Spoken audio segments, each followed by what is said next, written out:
Already. Here we go, ladies and gentlemen and reptilian shapeshifters. Thank you very much for joining us this edition of Leak Project. We have the Da Vinci Code back with us.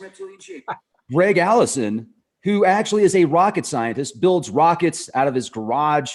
No joke. Well, also, we're going to talk about the grand solar minimum. We're going to get into the possibility of colonization of other planets. How would you actually do it? Could the moon and Phobos and some of these other planets that are in the trans-Neptunian belt, like way out there, the TNOs, could those possibly be colonized?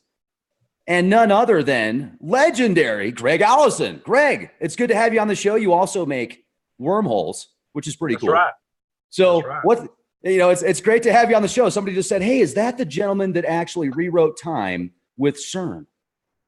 I'm going to let you answer that. Hey, before we do, ladies and gentlemen, I would like to let you know real quick, there are some incredible specials right now. This podcast is brought to you in part by TradeLikeAGenius.com. Become a crypto trading Jedi. Be successful regardless of market direction. Get access to the best traders and algorithms in the world, on the planet today. Seriously, check it out. TradeLikeAGenius.com. Let them know Leak Project sent you. Specials specifically for Leak Project listeners. Now, back to the legend of legends, Greg Allison. Greg, thanks for coming on the program. I know it's late where you're at. Hey, Rex, it's always a party being here. I always have a good time here. What can I say? Well, thank you. Me too. It is. It's great. And also, not only are we having a good time, we've got a nice crowd here, which seems to be having a good time as well. It seems to me like we add something to the universe every time we discuss things, just because we can get pretty deep. So, let's go. Our discussion may create reality. You know, the power of intention. You know, Dr. Wayne Dyer had a book of that title, and I'm not sure that we don't create guys just by praying to them. Well, you know, there's actually that's a good theory. Two or more people start thinking about something, even just one person, and you're creating that what's called a sylph or a egregore. A lot of these corporations, you get a whole bunch of people working for a corporation, and there's what's called egregores, which have been talked about for thousands of years. Yeah, maybe people are creating guys. And this is how this is how our masters, the elite, use TV programming to program us to think a certain way to create their reality. So you got the motto, be the change you want to see. So this is where it starts. If we get together and put our minds together collectively and envision a better outcome, we have a better chance of having it.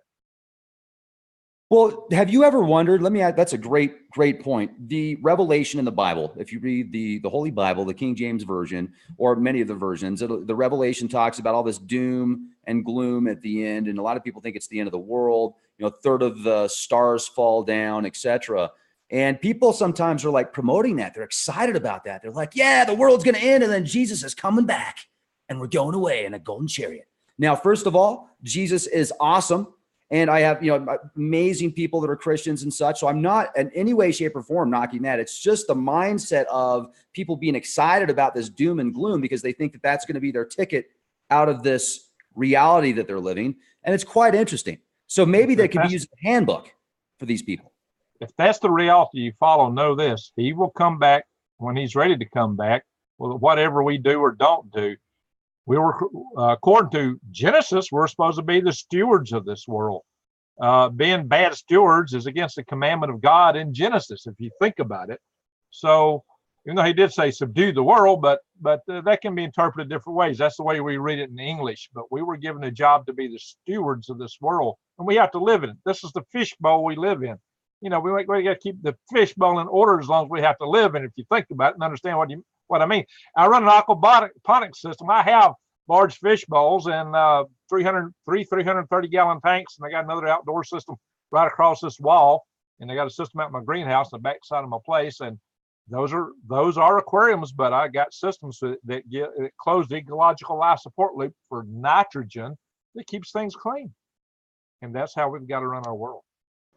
You know, keep things balanced, keep things clean. You know, every plant that you pull, every tree that you cut down, it'd be great to have a way to just, put another tree, plant another seed, etc. So, but let's do this, Greg. Let's go where no man has gone before. Let's get pretty deep tonight, and let's add some very good thoughts into people's minds for future generations as well. So you started off Like what got you into building rockets though? I mean, let's get into a little bit about your history. And I don't even know everything about your history. You're sending me links all the time where you've got friends and places that are like, wow. I mean, Greg's actually coming on the LEAP project. He could be, hanging out with other NASA rocket scientists, brilliant minds, project paperclip, people with IQs of 250. And you're, giving us the opportunity and discuss with me the things that are incredible. So I appreciate it. But so what got you into building rockets? Well, I firmly believe that the development of space is crucial to the long-term survival of humanity. We've been in this extinction catastrophe cycle for a long time, and more catastrophes are to come. The way to get around that, the way to break loose, is to escape this third rock from the sun and live in space using the resources of space, not everything you bring up from the earth. That costs too much. We have to go up there and take the resources of space and put them in use to developing a society, a civilization. We can colonize space with the technology we have today. I've held up books. I don't think I have it down here right now. I've got some, but I've held up books with pictures, and shown you what some of that could look like in the past. You can go to nss.org and look up space settlements, and there's all kinds of pictures and online books you can read about how to do it. And some of the stuff was written back in the 70s. The technology has been there. Now we can do it better now than we could have then, because we know more in certain respects. As if we can figure out how to build a Saturn V again, which we're doing it just different ways. So that's another funny thing, Rex. I guess I've always been different. When I was a kid and airplanes would fly over, I mean, when I was just a little toddler and an airplane would fly over, I would get crazy excited. I'd go running through the yard with my hands up because I knew there were people in this big heavy metal thing going through the sky, and people were flying, and it just excited me. I mean, I was like 2 or 3 years old, maybe 2. And so when my kids were little, at least my older 2, I'd go, look, an airplane. And then, first I thought there was something wrong with these kids. They were not normal. Then I realized, I was the one that's probably wasn't normal. My youngest daughter, she got on with it. So, but maybe me and my youngest daughter were older souls. Now, all my kids are great and wonderful. I'm not saying that to disparage them. It's just that it was my realization that I was the one that was the oddball. But I've always been interested in science and space and technology. And to me, when we were driving down the highway when I was a little kid, I thought this was fascinating because we're in these moving vehicles that have electric lights and there's tail lights on them, and you can see them light up down the highway as we were driving across this little old flat mountain I grew up on called Sand Mountain, out in the sticks, basically. And I got excited, and I knew that it wasn't that long before that people were in the Stone Age right where I lived. The Indians that lived there previously.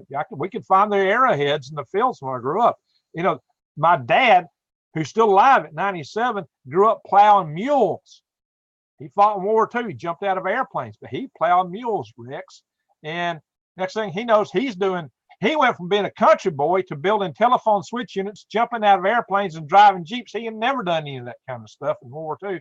And then he come home, and eventually the Industrial Revolution caught up. There's pictures of my 2 oldest brothers and my mom and dad sitting on a wagon with a mule in front of it. But we've come a long way in a hurry. And I knew that we could keep going, that we could, if we had the will, have already colonized space, but the will wasn't there. The key thing, though, is that this is one way to get out of the cycle of cosmic catastrophes if we get on with the business of it. But we need to do it. There are all the resources you need are available in space to live, to have a prosperous civilization and an economy that could far surpass anything on this planet. And we could actually turn this planet into a garden planet. We don't have to destroy this planet. We can acquire resources of just asteroids and things which are just rocks. They have no life in them. And although some people think minerals are alive, well, that's another topic. But you could put it into a use that would promote the growth of biological life and people. And these dead rocks could become sentient because as you grow plants in them and eat them, they become part of you and part of a spreading human race. We could have far more people than we have. Far more people across the solar system. You could take a large asteroid and make thousands of times the surface area of the Earth in, believe it or not, in space habitats, because the shell wall needs to be a few inches thick instead of 8,000 feet thick core of Earth that's below us down here. It's a far more efficient utilization of material resources to do that. So there's the potential for what we can do, where we can go is mind-boggling. I mean, Rex, if you think about it, Rex, we are in such a crossroad of both opportunity and peril at this point in time that is just unbelievable. There are so many mind-boggling, good possibilities for great things that could happen, things that we could do. At the same time, there are so many mind-boggling perils just within our society, our technology, the people that try to control things, but also these same tools give us the means for independence, like Bitcoin, blockchain. Yeah, they may be monitoring us, but we can turn the tables on them. And a part of it is our will and what we do. We can rule this world ourselves at a lower level and not have the master overlords dictating every moment to us. I believe that. And let me jump in on that. Let me jump in on that, Greg, because you're right. The dungeon masters or the MFers, certainly we don't need them nearly as much as they need us. And, you know, I really get excited when you come on the program, and I maybe said some goofy things at the beginning just because my mind goes really miles. Let me throw something in here. You bring up a good point. Somebody said super genius experts know best. Thank you for bringing it up. This is why I said that. Check this out, folks. You got to listen to this. Now, I'm just going to share something that Greg shared with me. Operation Paperclip is often mentioned by our viewers. I knew a good number of those guys. I even spent a few Christmas nights at Conrad K. Dannenberg's home. He was deputy program manager for the Saturn V moon rocket. Check out this video. You sent me the video at 11:50. You're introduced by George Whitesides, who is the current CEO of Virgin Galactic. Then introduce Conrad Dannenberg. He gives our Von Braun Award to Bert Rutan for winning the X Prize. I apologize for winning the X Prize. And then this was an air-launched hybrid rocket technology, and you led the development of that. So yeah, it's pretty exciting. And anyway, so I love this stuff, man. This is awesome. And didn't you build a rocket that you launched from a balloon that was like 80,000 feet up or even more than that? And how far did the rocket go? And how long did it take you to build it? And how could we build a rocket like that now? And how much would it cost? We were building those rockets and hitting the edge of space. We could build one flight about every 18 months. That's what we were doing. And of course, now we started this program right around late 90s. Mid 90s is when we started, actually 94 when we started the project. We did a lot of rocket motor test stand firings, 300, developing the hybrid rocket technology that we were going to use. And we did several balloon flights of in situ parts and test them out at altitude to see how they operated, what we had to do to maintain tank temperature of our nitrous oxide, laughing gas propellant. Our fuel was mostly asphalt. So I used to joke and tell people we're going to pave the road to space and laugh all the way. Now, so sorry guys thought that was corny, but we had a lot of fun with it. And we did later go with the synthetic rubbers and things like NASA and the military using their rocket motors. Guess what? The asphalt was a better fuel, believe it or not, than the stuff used in the military rockets for hybrid rockets. Yes, they had great regression rates, which means it burned off out of the center core to center port very nicely. So it was a good fuel. And the laughing gas is safer and easier to handle than LOX, liquid oxygen. No, it don't mean that it's entirely safe, but it's safer by good measure. Because LOX, under pressure in a propellant line, if it hits just a particle of carbon, can detonate and explode. Nitrous oxide could probably do that too, but it's a lot more forgiving. Not entirely, but a lot more forgiving. Now, that said, I have poured LOX on the ground and froze grass and walked around stomping the grass out. I told him my other rocket safety buddies that, his eyes got about that big, and he goes, "Oh, I wouldn't do that." But we did. We had fun. And we flew our first rocket off the coast of North Carolina at Topsail Bay. Topsail, they call it Topsail, but it's spelled Topsail, but the locals call it Topsail Beach. And that one got the Guinness Book of World Records, by the way. Although they got the year wrong. It was 97 we did the mission, not 98. We were hitting the edge of space with these things. We were launching them from roughly 100,000 feet. from these balloons. Our last one was maybe 80,000. But we spun off a company, High Altitude Research Corporation, HARC, and then we did a few more missions through that, including chasing the Catch Prize. And we were actually part of the X Prize, and I should have brought my button down here. Where I was a member of an X Prize team. Not many people have that. Maybe if I remember, I'll try to bring it down for the next session we have. But we did a lot of rocket stuff, and I've known a lot of people. Oh, and that video that you might want to show a clip of it sometime, or a picture thumbnail from one of the guys at the table was Frederick Ordway III. He was the science director for 2001: A Space Odyssey. Personally knew Stanley Kubrick really well, and Frederick Ordway died just a couple of years ago, and I'm just kicking myself going, why did I ask him all these questions about Kubrick? You know, I didn't seem to have no urgency about it, and I've had some curiosity, but when I was with him, we were kind of kicked back, drinking beer and other things, you know, chatting other things, and just didn't quite come up. But later, I was just kicking myself. So, man, I really like to know a few things about Kubrick. That was one interesting guy. But, you know, you hear all these conspiracy theories, you know, about Kubrick and about the paperclip guys. Look, I was carving Conrad Dannenberg's Christmas turkey on a number of occasions. So my experience with these guys, the ones I knew, they're all great guys. They all work with kids and younger people. When I met Conrad, I was right out of the Army. I met him before I went in the Army. I was like 18, 19-year-old when I first met him, 19, I guess. And Ernst Stillinger, he was the head avionics and electrical scientist in the Project Paperclip group, doing the von Braun's V2 rockets in Germany, and over here with all the way up through the Saturn V. He actually built some of the avionics that went on the first satellite in his garage on Montesano Mountain right here in town. And he finished some of it in his garage, believe it or not, our first American satellite. And so he actually came up with the first concept for solar power satellites. He devised the electric rocket engine, ion propulsion, all that stuff was transferred up to what is now the Glenn Research Center. But he started that stuff. Brilliant man, really nice guy. Here I was a kid, like 19-year-old, when I first met him at the 10th anniversary of the lunar landing at the Von Braun Astronomical Society's program on that.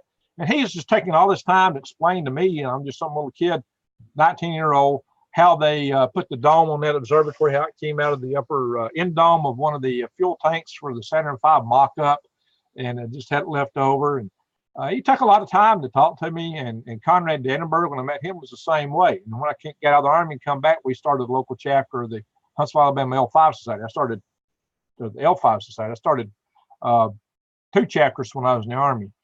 So we had a good relationship. Conrad Dannenberg went to space camp after he retired from NASA and taught thousands of kids all kind of stuff about space. He really, truly did everything he could to help people. One of his key proteges was a young black man named Arthur. What was Arthur's last name? I can't remember right now.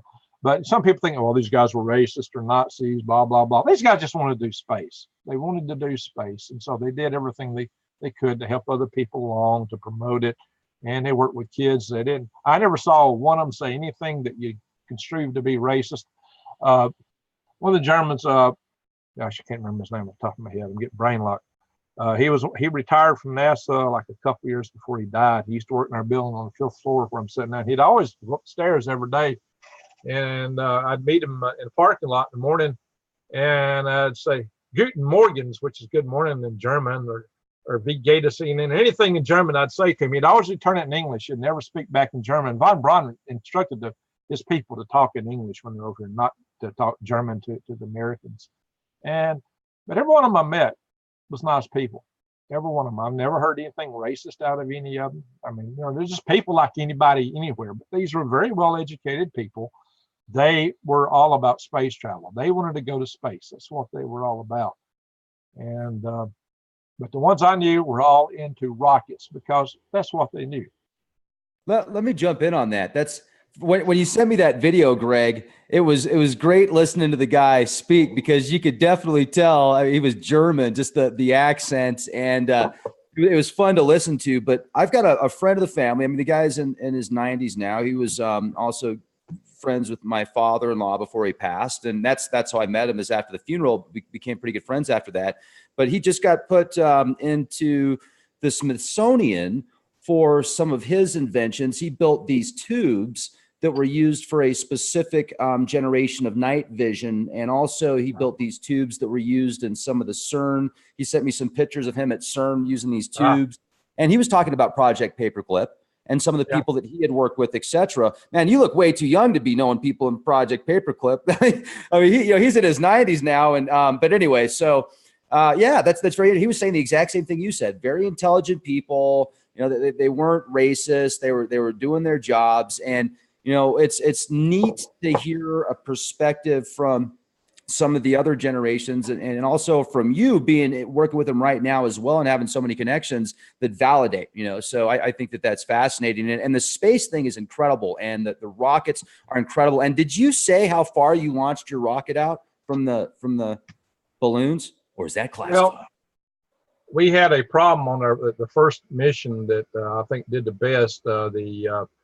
I had a transistor on the transmitter, the downlink transmitter from the rocket that malfunctioned. The uplink transmitter worked, and the balloon, we thought at first maybe the balloon, we were doing some estimates, wasn't up as high as it probably was, because from the video, the balloon manufacturer said, hey, that balloon was at float altitude, and it burst and come up because it was all the way at float altitude. And we were thinking it wasn't at that altitude at that point in time. If it wasn't, we had hit about 36 miles. If it was, we absolutely hit space. But the downlink transmitter didn't work, so our verification for that is not strong. However, I've got the video of this thing coming back to Earth, the launcher, and it took forever for this thing to spin and come down. I mean, you watch it for a long time before it drops below the horizon. Yeah, the Earth's round. It drops below the horizon, so your receiver misses it, even though it's still falling. The Earth is round, my friends. And if you do radio stuff and space stuff, you know the Earth is round. Anyway, it's if I time that and model it, I can probably prove what altitude the launcher was at. But the video from the launcher clearly showed that rocket launching straight up, and given that and the launch altitude claimed by Mike Smith, who's the chief engineer of Aerostar, who was the balloon manufacturer, then we should have hit over 50 miles. Now, the Guinness Book said 36, but we should have done over 50. Oh! So we didn't get credit, but we should have been the first amateurs group to hit space. We called our project High Altitude Liftoff, HALO. HALO! And got a rocket from a balloon and off we go. We're going to fly a rocket into space. We're going to begin the amateur space race. HALO! And got a rocket from a balloon and off we go. That's what I'm talking about. Rocket scientists can jam too, buddy. They don't call it rocket science for nothing. Got it.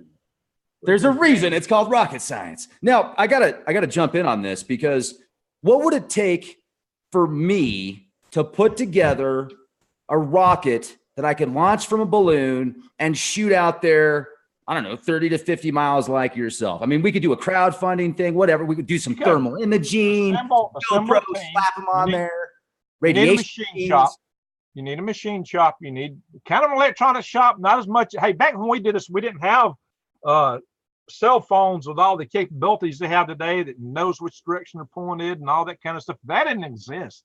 GPS built into it. And back then, GPS had COCOM limits, so you couldn't use it for missile guidance. But we figured out how to crack that out of our garages, which, you know, nations weren't supposed to be able to do that, but we did it for very little. So the thing is that that project at first launch cost us about $22,000 in 96, $97. That included the test program, building a test stand, doing 300 rocket motor firings. You don't have to do that now. We've already done that. We've got the data. So you got to have a lathe, a milling machine.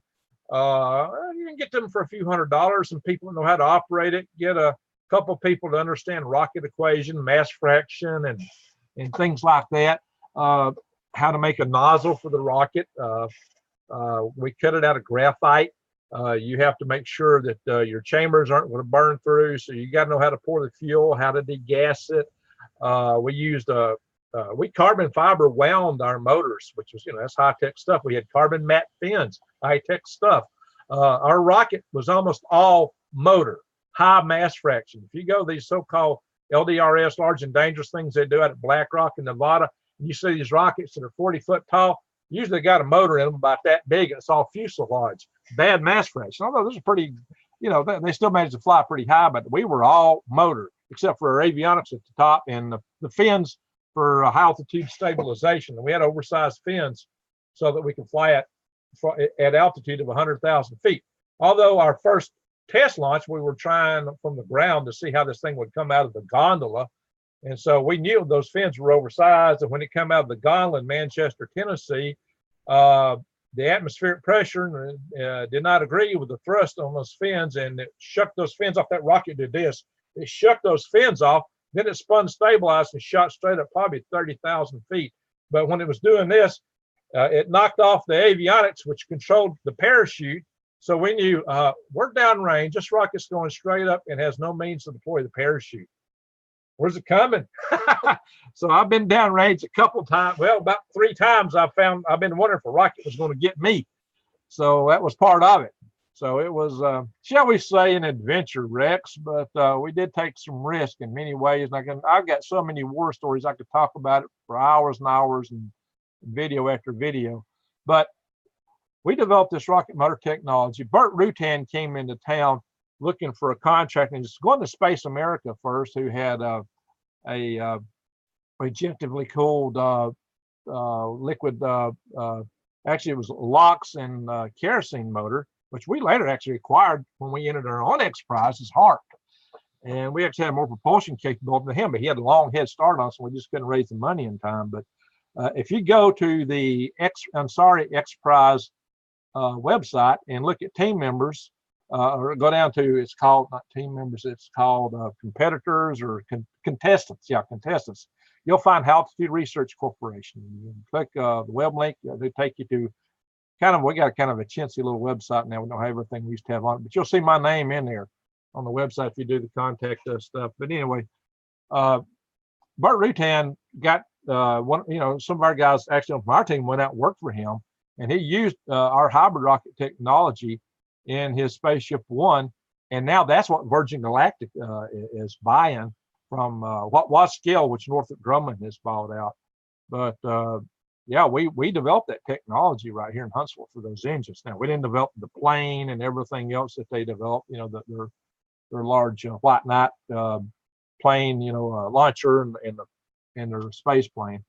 And the shuttlecock concept for slowing it down, that was Burt Rutan's concept, although one of the pilots inadvertently pulled that on launch, and the shuttlecock deployed, and it crashed and killed one of the pilot, killed one of the guys, pilot or co-pilot. I don't remember which one it was.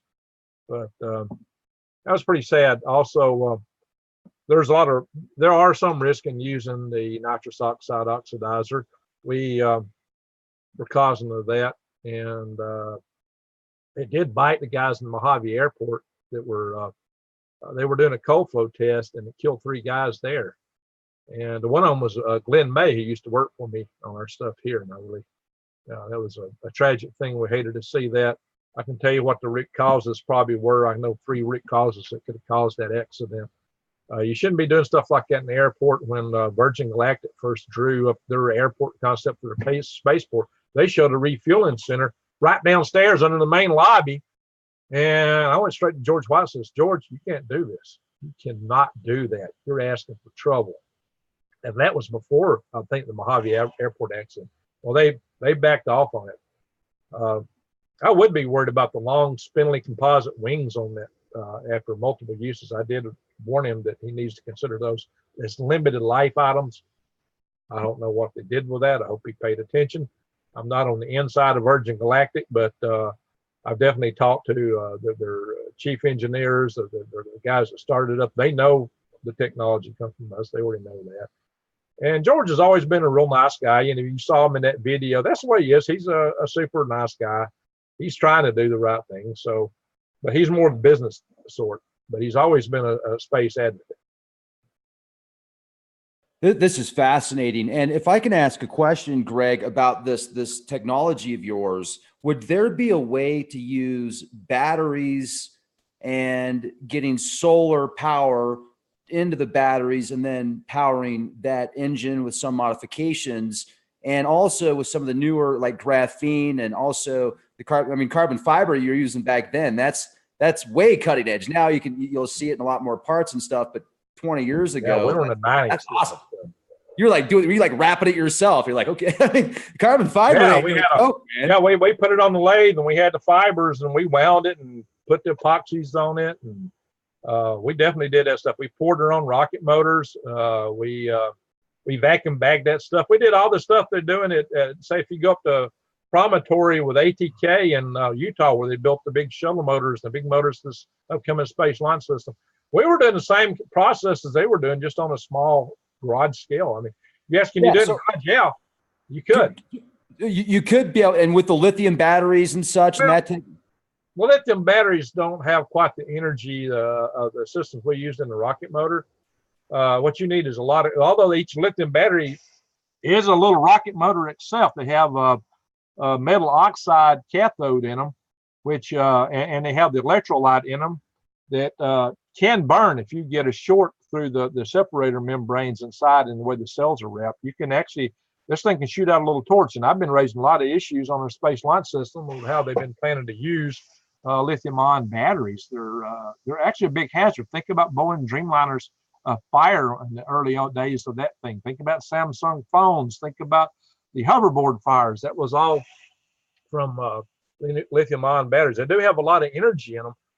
So you have to be careful anytime you have anything with a lot of energy in it in terms of safety, because energy can be dispersed in ways you didn't intend for it to be. And same thing goes for rocket motors. So what you got to have is a high thrust. You want a high exit velocity out your rocket. The rocket equation basically is your exit velocity is derived from it's a ratio of that's what you got to have. You got to have you need delta V, change in velocity to get to space. To get to space, you're flying at 17,500 miles per hour. So your delta V on one side of the equation has to equal that. On the other side, it equals your exit velocity coming out of the rocket nozzle times the natural log of the initial mass of your vehicle over the final mass. So, but you can't really hit it with technology single stage orbit. So we break that up for each stage of the rocket, and each stage gives you an incremental delta V. That's one way to look at the rocket equation. So I should have wrote it on one of my whiteboards, but anyway, so the thing is, somebody said they're confused. See, I'm Maybe I'm going too high here, huh? Somebody just said, "See, I'm confused." Yeah, I know we should have had his whiteboard, and that person still might be confused. You're talking about some very this is great, man. This is fantastic. Well, the whole point of that is the lithium-ion battery has a lot of energy, and they're getting better.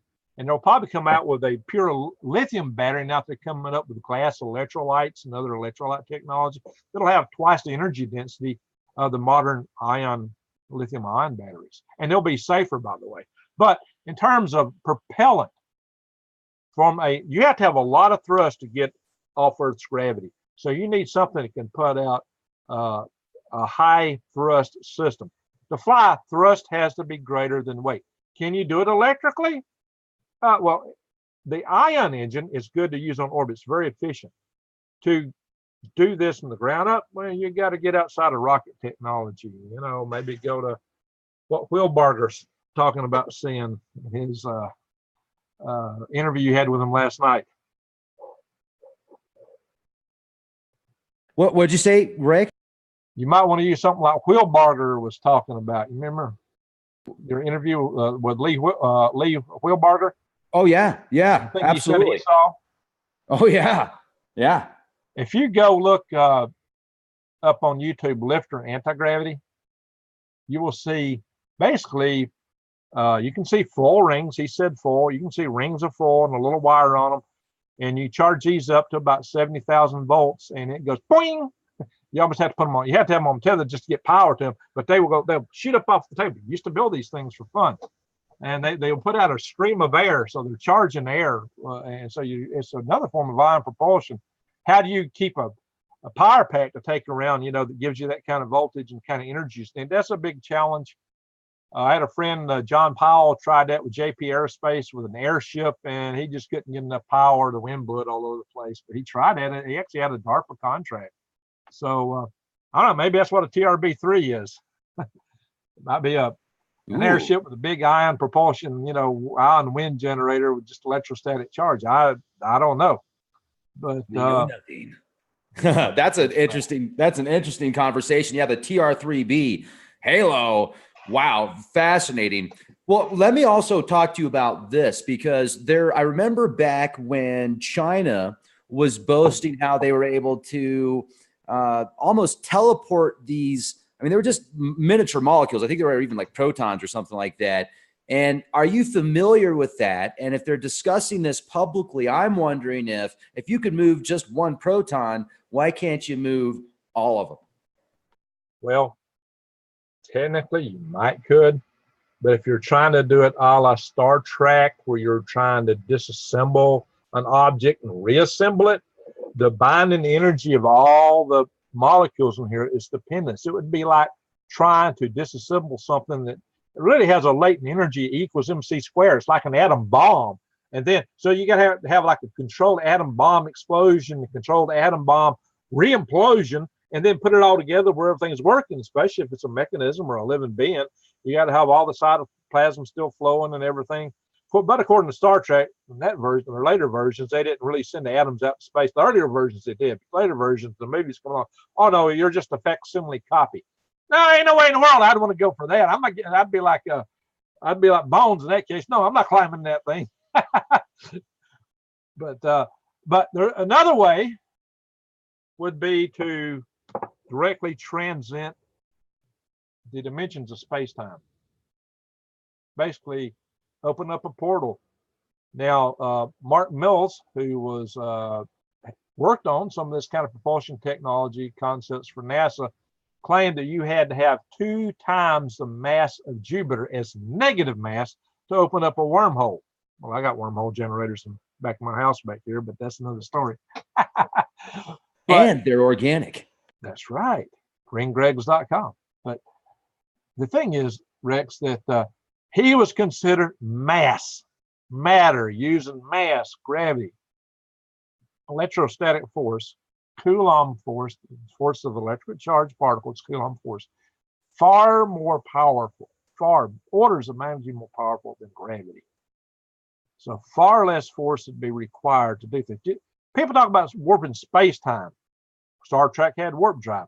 Now, if you just take your fist and move it through the air, nothing special happens. You don't want to detect any magnetic change. But if you took a charged particle and moved it, you get a magnetic field forming around it. When you walk in your room at night and turn on your light switch, you're warping space-time, because as that electric current goes through the wire, it inducts a magnetic field around it. What is that? You're actually warping space-time when you do that. That is, in a sense, a warp drive. You just hadn't figured out how to use it for propulsion, because it's a big wire that goes all the way back to some power plant. So the thing is, space, the vacuum of space does have characteristics. It actually has a resistance, 300 ohms. It has inductance and capacitance known as permittivity and permeability. Now, if you take, I'll get up my board here. If you do an electric circuit, Rex, and I may have shown this to you before, I don't know. What'd you say? We got the whiteboard. This is good. But if you take an electric circuit and put a battery in, I hope this marker works. Sometimes they don't. You come out and you got a resistor. Can you say that? No, I ain't showing it. Have you heard of Murphy? Murphy's law? Murphy's an optimist. Yeah. Murphy's an MFer, by the way. Just showing up better. Can you see Murphy Thunder. Yeah, Murphy Thunder. So that'd be a resistor. You get a capacitor and an inductor, which is a coil. That's an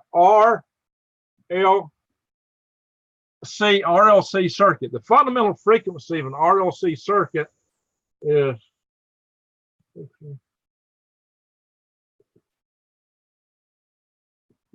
basically that's your resistance over the square root of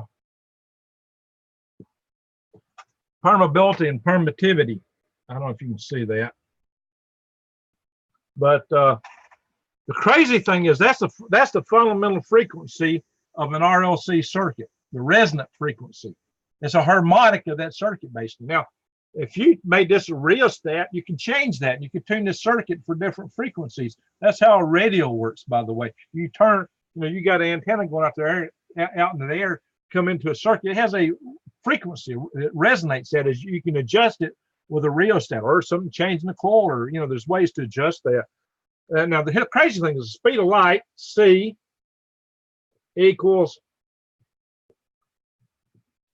basically some constant like 1 over, or R, or K over, actually I did it wrong. Epsilon naught mu naught. This should have been LC. I'm sorry. This is for your resistance capacitance. I got it mixed up. It's the same terms. It's the same equation. The speed of light has the same properties as, I don't know if y'all can see it, but it has the same properties as the frequency, fundamental frequency of an RLC circuit. We're talking about a translational velocity having the same properties as a resonant frequency. But that's because space-time is a medium through which the electromagnetic wave propagates. And the permittivity and permeability change as you go through glass or any other transparent medium that will transmit light. And you can use that to determine the refraction of capabilities of glass and lenses. And if you're doing lasers and taking classes, you'll study these things. There's something called Snell's law and all these, they're all related. But space is kind of like a crystal or a structure through which the electromagnetic propagates. But if you push it one way, it pulls the other. That's why, as you get a wave propagation, it's like think about a string. You pull it out, you turn it loose, it's going to pop the other way just because of inertia and momentum. It's going to swing back and forth. And the first octave, I guess, is the distance from one finger to the other that's holding the string, right? How long it is, the length of the string. Of course, if you let it go loose, it's just going to flop if it's pulled tight. So, and then other harmonics are set up like at a halfway, quarter ways, and the length of the string determines what those various things are. So you can, by the length of your string, adjust the kind of tones a guitar string will pick, right? So it's the same thing. Musical notes, it's the same thing. But the universe has real intrinsic properties. So everybody thinks of it as a vacuum. Here's another thing you think of. It was computed back in, I believe, the 60s that every square cubic centimeter of space has 10 to the 38 ergs of energy. There's only 10 to the 80 atoms in the known universe. So that is a stupendous amount of energy in just a little cube of vacuum space. If you could cohere all that energy and release it all at once, I don't know, it might blow up the whole solar system. It would be stupendous, way beyond equals MC squared.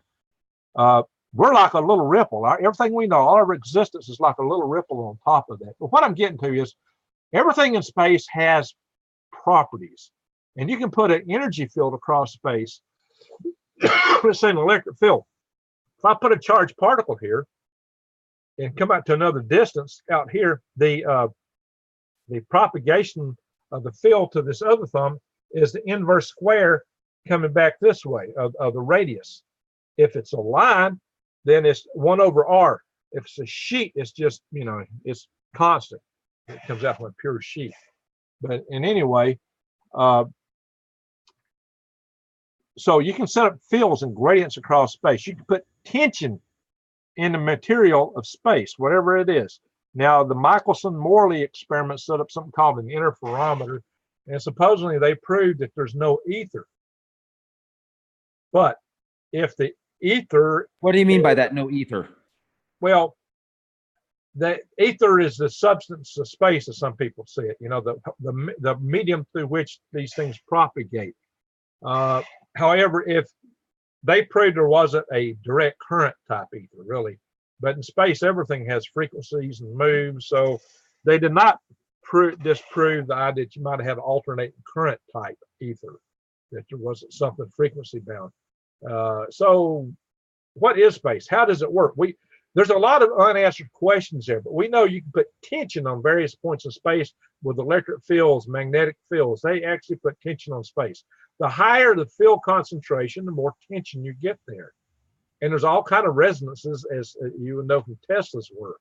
So if you have the right kind of resonance, at the right kind of field strengths, warping space-time in the right way, it could get, there's motor equations. If you look at General Motors, you get force where you apply electric fields and cross products. So that you actually get force that would move things.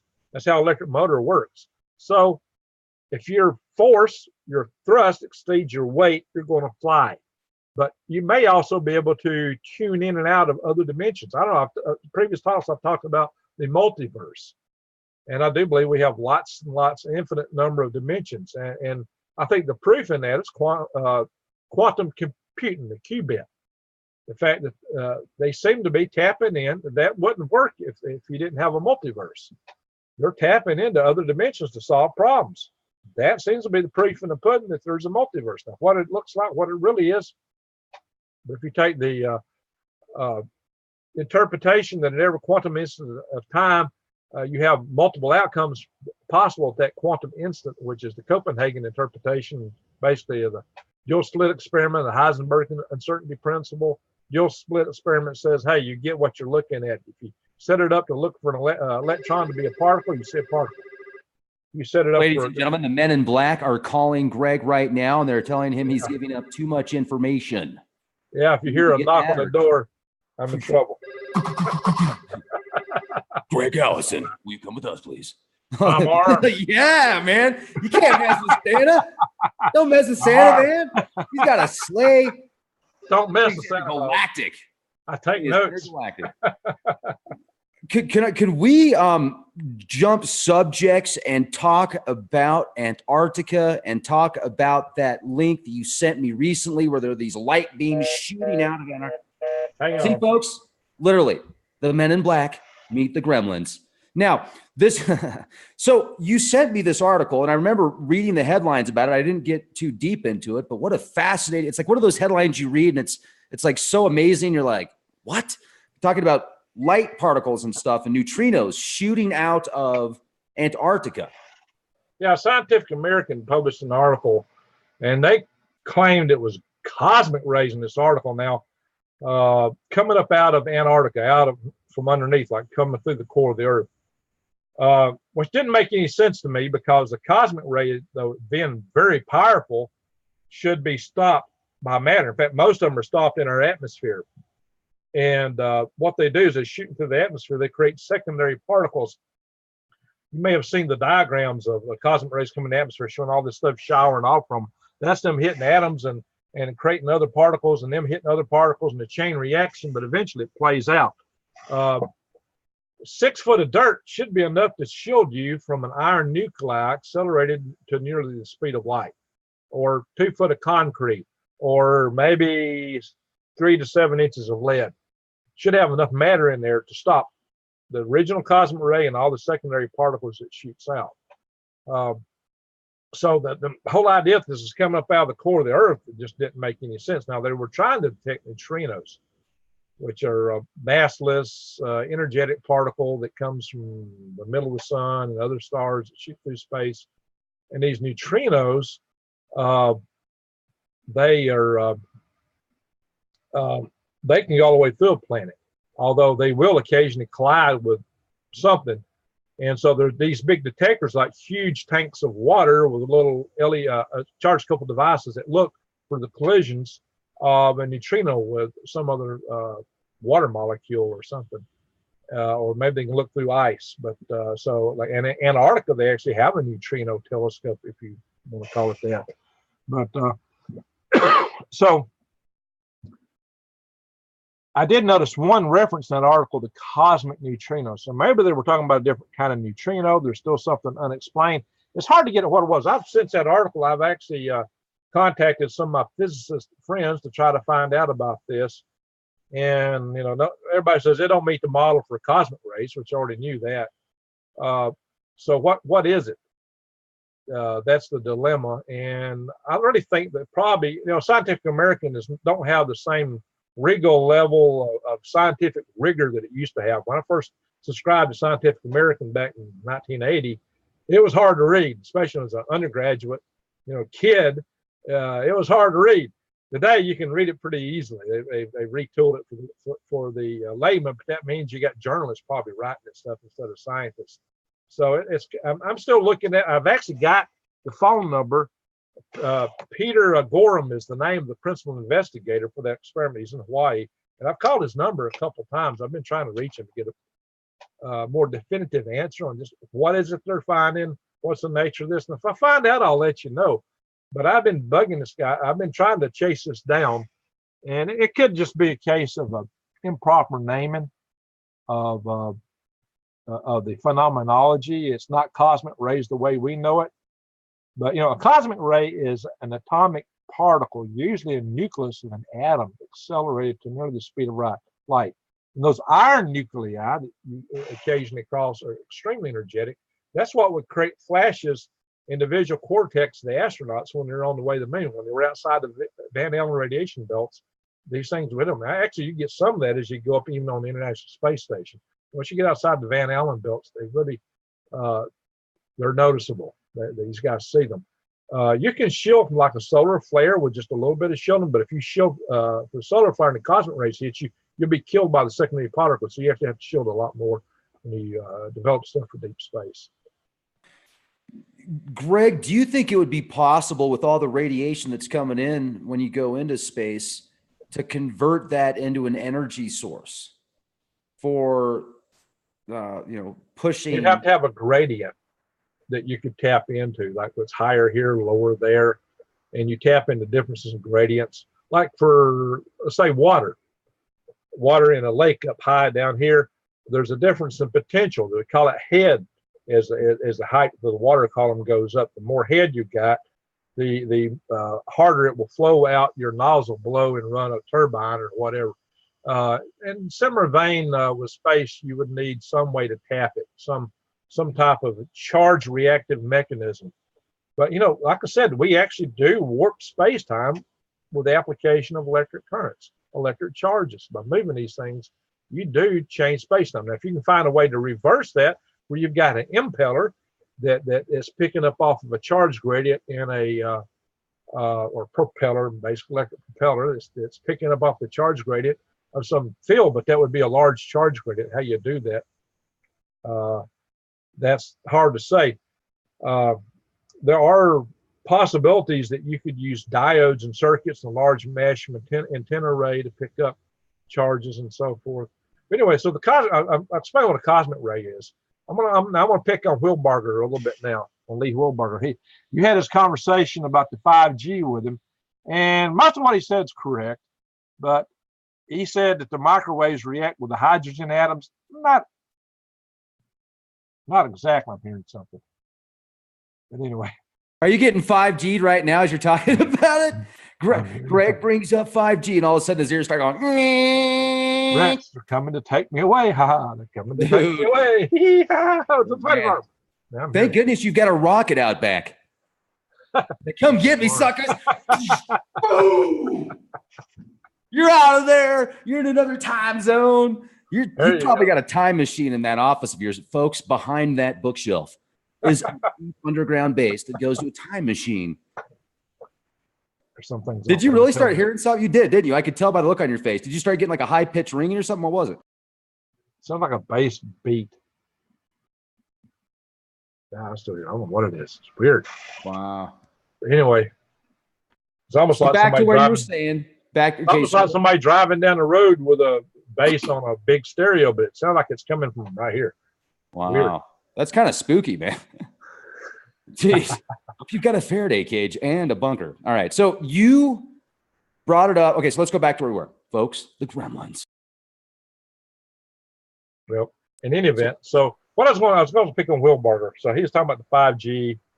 And now, yeah, the reason for a lot of antennas is to bring down the overall power level. Now, if you take, let's see if I can find a color that might work better. I want something we can see that We'll write decently on the board. I'll take a smaller board here. Well, that ain't gonna do it. Hey, the gremlins are attacking my markers, Rex. All right. Ladies and gentlemen, we're going to get Marshmallow Man right now. And we're going to send him to Huntsville to watch over the legend of legends. Wow. Greg Allison. Marshmallow Man, please watch over Greg Allison in Huntsville. All right, I'll use my fingers and my hands. Let's say if this is a plane of 0 voltage here, and time is going this way, this level is 0 right here in the center. A wave comes up and down like this, like, a wave in the water. Electromagnetic wave, alternating current. It goes positive, negative, positive, negative. So the amplitude of the wave is how much the power level is. How the distance between the wave crest is the wavelength. Wavelength is 1 over the frequency in a mathematically. The frequency is how many of these wavelengths do you see per second as it's coming to you. So that's what frequency is. So as you increase frequency, like with 5G, that doesn't say that you increase the amplitude. That's where your power is. That's the power level. It's how much power you crank it up to. Now, but there is something that Wilbarger missed. That is, as you go up in frequency, every single photon actually has more energy. Now, amplitude is probably more photons, but every single photon does have more energy. Now, he's probably right. It's probably not so much to worry about, but he said the higher frequency you go, the less you got to worry about. That may be true in the infrared and below part of the spectrum, but if you think about it, see, we got visible light is very narrow band. Then you got infrared and radio on one side, but on the other side, you start getting into high energy stuff on the other side of violent.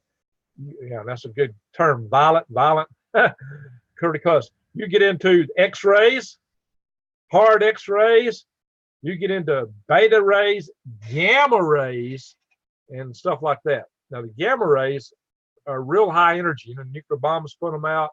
The gamma rays you really have to watch out for because they actually, even though it's the same stuff that you got in radio, it's electromagnetic wave propagation.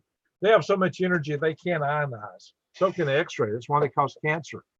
So each particle does have a lot more energy there, and they do penetrate at the higher frequencies. You get penetration. That's how an X-ray works, my friend. That's how an X-ray works. You do get the penetration. Now, what he was talking about with hydrogen atoms is this. And gosh, I wish I could draw. I wish I had some balls. But anyway, you take an oxygen atom, and it gets 2 little hydrogen atoms attached to it. That's a water molecule. It looks kind of like a Mickey Mouse face, with 2 ears sticking up. So you got the big oxygen atom and 2 little hydrogen atoms. Well, now the hydrogen atoms don't distribute just anyway. They actually distribute themselves on one side of the oxygen atom. And what that means is electrically, across, even though it's totally balanced, if you look at it from the outside, this molecule has a positive side and a negative side electrically. It's charged distribution due to the orientation of the hydrogen atoms. And the distance across this molecule is the same as the microwave frequency wavelength, the length between the waves. So therefore, as a microwave comes across the water molecule, it jiggles it. And as it jiggles it, it creates heat in the structure. That's why you microwave stuff, it gets hot. It's because it's got water molecules in it. And those water molecules jiggling are resonant with the microwave. Now, if it's stopping in your skin or close, that's because it's the water molecules in the surface of your skin that are jiggling and absorbing that microwave radiation. So now, the thing to know is that different frequencies might be resonant with different molecules, and this is what I worry about. Yeah, it may not cause the heating effects because power level is lower, but you may have other molecules. Of course, they'd have to be smaller than a water molecule to be resonant at the higher frequencies. And most of our molecules in our body DNA are type molecules are bigger, longer chains. But if there's any smaller particles in there, smaller than a water atom, it might resonate. So if you get genetic damage from a microwave or some other higher frequency system, it would be because it's resonant with other molecules. And I think most of the problem is probably at the skin surface, and maybe it can penetrate down, just like UV causes skin cancer. So I'm not going to say that it can't cause these effects, which Lee did say. And I won't say there's nothing to worry about with the higher, but as you bring the overall amplitude down, in this case, it's like less photons. You do have less to worry about. So for the most part, I'd say Lee's correct. I'm just kind of fine tuning his discussion a little bit. He's mostly correct. Lee's a really smart guy. I like hearing him. In fact, you and him and Diamond, when y'all all get together, I usually come down here and I set up my computer to watch something before I go grab something to eat. And so I had a lot to do last night, and I was really sleep deprived. I was tired. And I thought, well, I'll turn this on and I'll run upstairs and grab me something to eat, come down here and watch YouTube channel while I eat like your stuff. You were already on there with Will Barger and Diamond, and I just couldn't get away. It's, oh my God, I just couldn't get away from the computer, Rex. It was just too much. So man, I'll pay you later, Greg. Thanks, man. I mean, if you had a bunch of live shows, I'd be the same way. I'd probably do less podcasts because I'd be watching you on your channel now. And I'm glad you brought that up because Lee, I've got a lot of respect for Lee, and great guy, brilliant. I mean, guy's absolutely brilliant as well. And that's when I was talking to him. I said, look, we're going to have a healthy debate and conversation about this. I'm going to give you my point of view, and it's good to get as many sides as possible. And another thing that was interesting. He's a brilliant guy. Absolutely. I'm not trying to cut him down. I'm just fine tuning the discussion a little bit. Yeah, I mean, it's a collection of data. It's a collection of data and information. And maybe one of these days we'll do a roundtable. We'll get Diamond on the show. We'll get Lee on the show. We'll have you on the program. Maybe we get David Dubine on the program, and then we'll all have a roundtable discussion.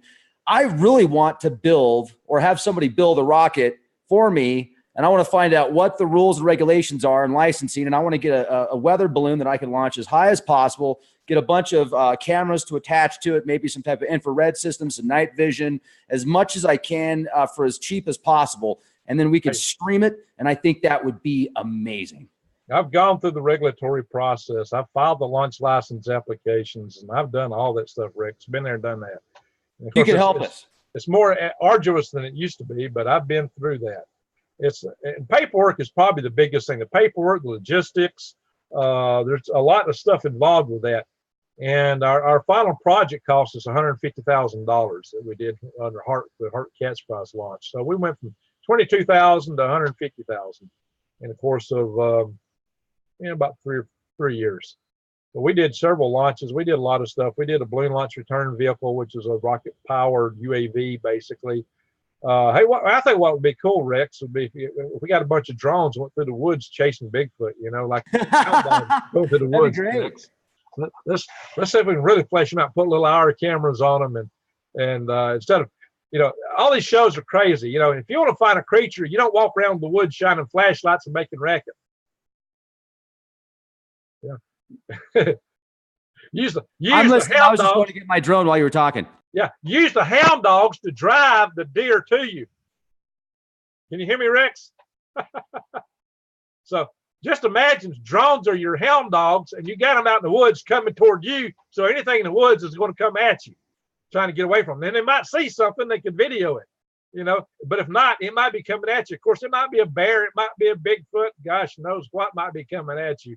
But you're going to find what's in those woods, especially if they're all little drones or they're playing music and got lights and cameras, and they sound like the flight of the Valkyries, dun, dun, dun, dun, dun, dun, dun, dun, like an apocalypse now or something. Any animal in the woods is going to go, what the heck? Ah!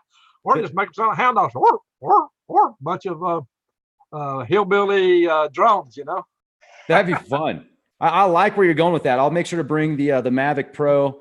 I've got, a Mavic Pro, so that'd be kind of fun. It was interesting because the other day I went out to the Sankawi in New Mexico, and that's outside of Los Alamos area.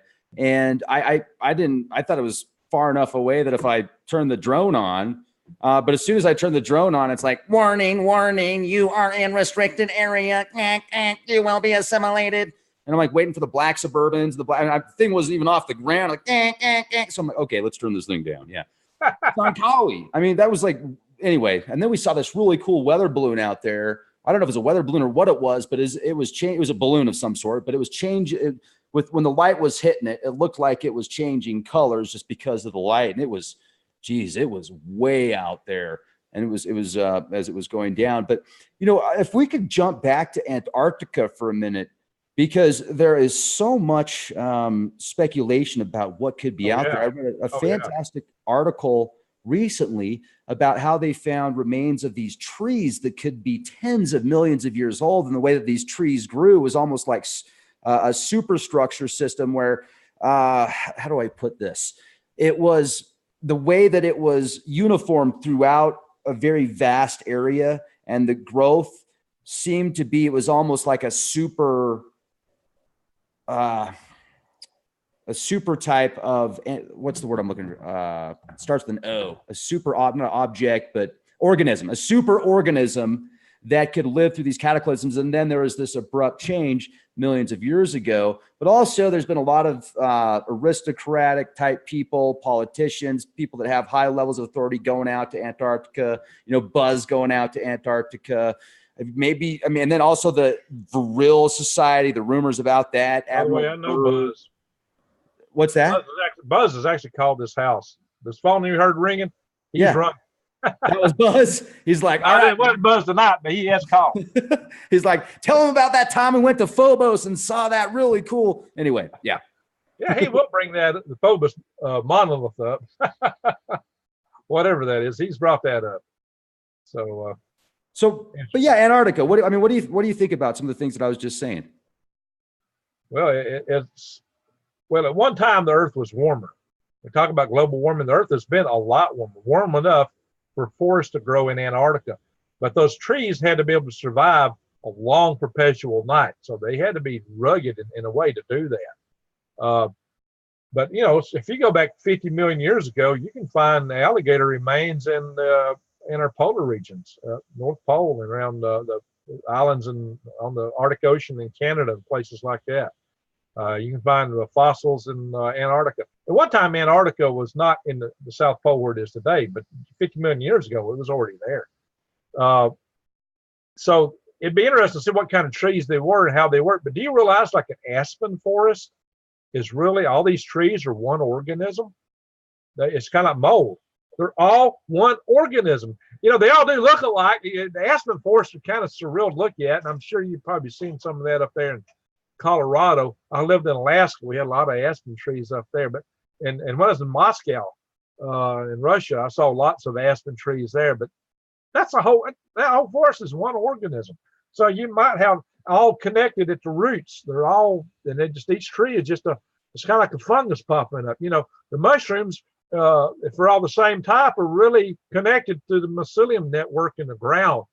And what you're seeing is the fruit of that mycelium network pop up to dispense its spores and seeds. Well, that's really what an aspen forest is in a sense, except it's not a fungus. They are trees, but that's the way they're organized. So you might have had something like that. And it might have been that the main life force was in the ground where it was warmer. And maybe that's the survival strategy of an aspen tree. And so maybe your aspen are related to whatever that was down or whatever it was in Antarctica might have had a similar survival strategy. I don't know, Rex.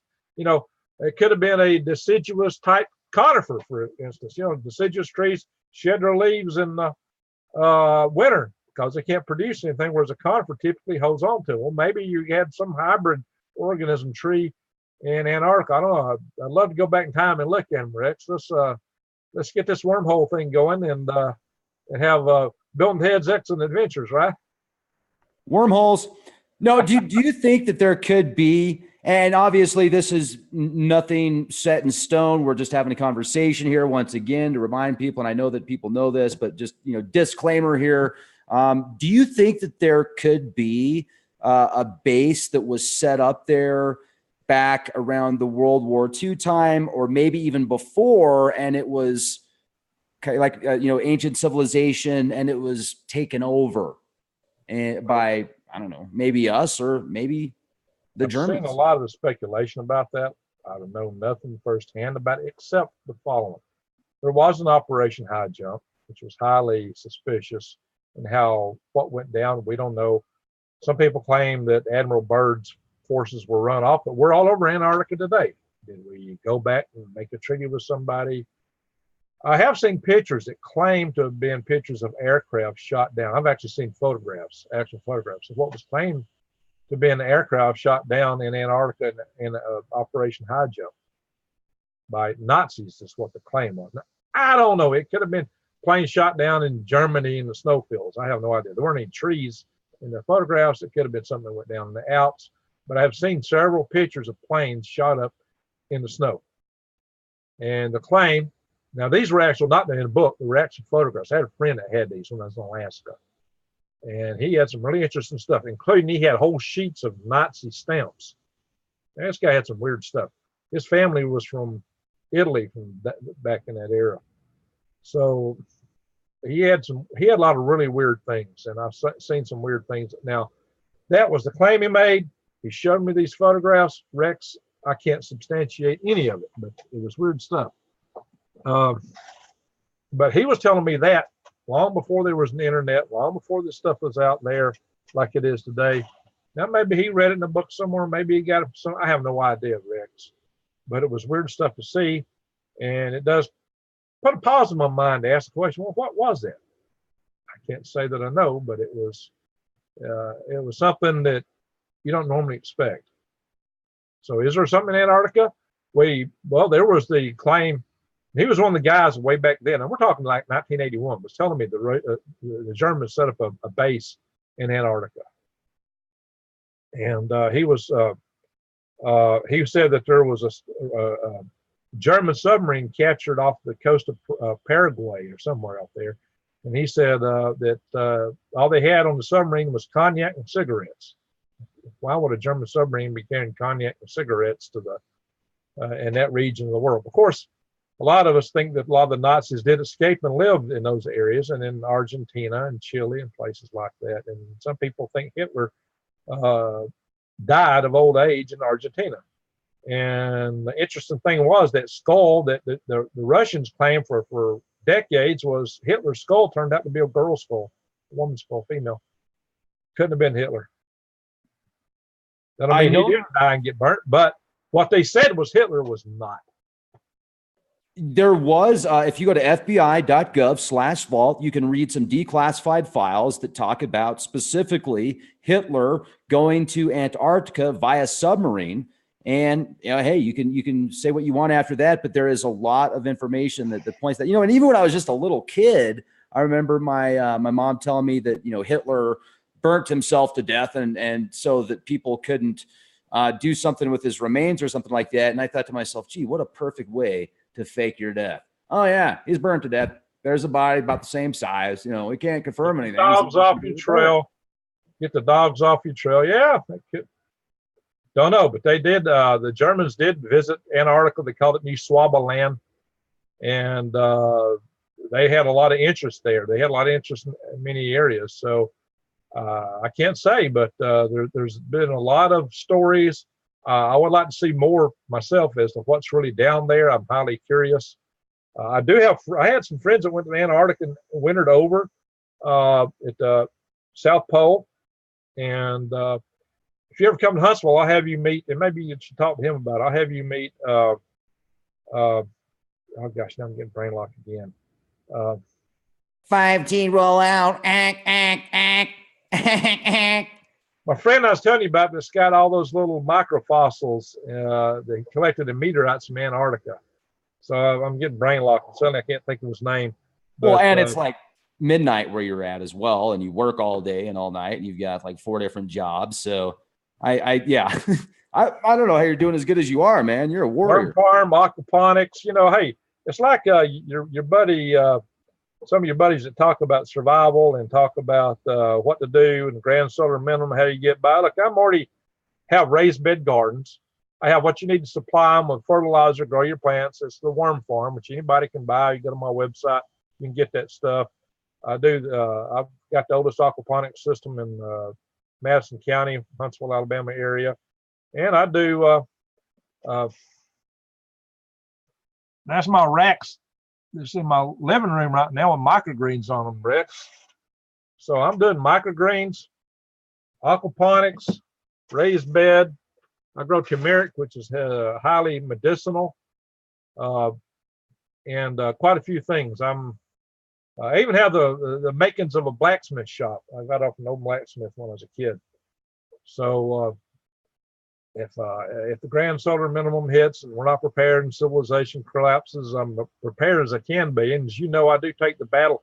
I went to the Montgomery pushing to get the state to harden its power grid and take the security steps to make sure we can keep coolant flowing at these nuclear power plants should the grid go down. I'm working that process. I'm working this from every angle I can to try to increase our prospects for survival in a situation like that. Grid down right now would practically be an extinction level event unless we do something with these nuclear power plants. So, and we've discussed that on this show before, so I'm not going to go into great detail about that now unless a bunch of people start asking. But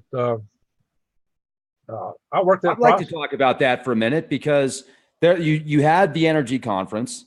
Right. That was just a few months ago. I really wanted to attend. Unfortunately, because of my grandma, I went to the funeral instead. And then a couple of days later was that event. But it was really a good way to get some very, you gathered some good intel. Some great people were there, the knowledge, just the preparing. And also, I think you've done things since then. You sent me some pictures where it looked like you were, I mean, I don't know if that was the White House or what, but were you, I mean, where was that? It was a Capitol, actually. White pillars. Wow. That was the Alabama State Capitol. Okay. To be more exact, I was actually standing on the spot where Jefferson Davis was sworn in as president of the Confederate States. Now, don't people go crazy about that? Well, I'm a rebel, but I'm not a racist. As you know, I've got a mixed race kid. So spent 10 years married to 7 years married to a lady from Africa. So, you know, a lot of people get on and oh, he's a Southerner, he's a racist. That's kind of a racist approach to Southerners that assumes such things automatically. I've always resented things like that, you know. No, it is. And you're absolutely right. Who cares what color your skin is? I mean, you could be green. You could have, purple skin. Cool, man. If you want to have a green dude out here, like, I come from Martian and I am friendly. How are you today? I've been hunting a green girl. Rex, I've been hunting a green girlfriend. I've been hunting a green girlfriend. Sorry.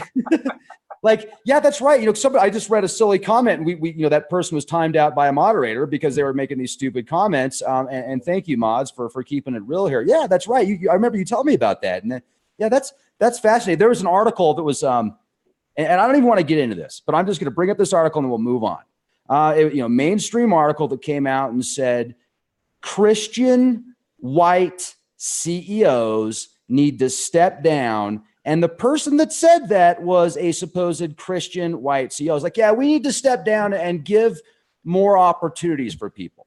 So first of all, I didn't know that it mattered what, religion you were or what race you were, but I can just imagine a headline coming out saying a different religion and a different colored skin. And if they put those two together, could you imagine what would happen? God. It's ridiculous. It's ridiculous, but it's just a way for them. I believe in creating a playing field where everybody has an equal opportunity. Give everybody the same base resources. Yeah. To whatever level they can rise to.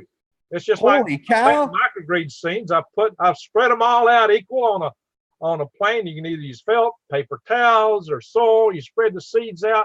You give them water. You give them a little darkness so they can sprout like you're in the womb, and then you uncover it, and they all get the same amount of light. Give everything an equal opportunity and let them rise to their own. I started out as basically a country hillbilly redneck kid who had some intrinsic interest in space. I got hooked on Apollo when I was a kid.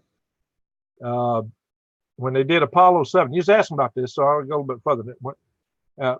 I grew up, they were flying Mercury and Gemini flights, and they'd always interrupt Saturday morning cartoons with Gemini flights. And I didn't realize at that point that this was all brand new. I'm just a little kid seeing this stuff. And then when they had Apollo 1 fire, well, about this time I had started getting cosmic. Hey, this is stuff we're just doing.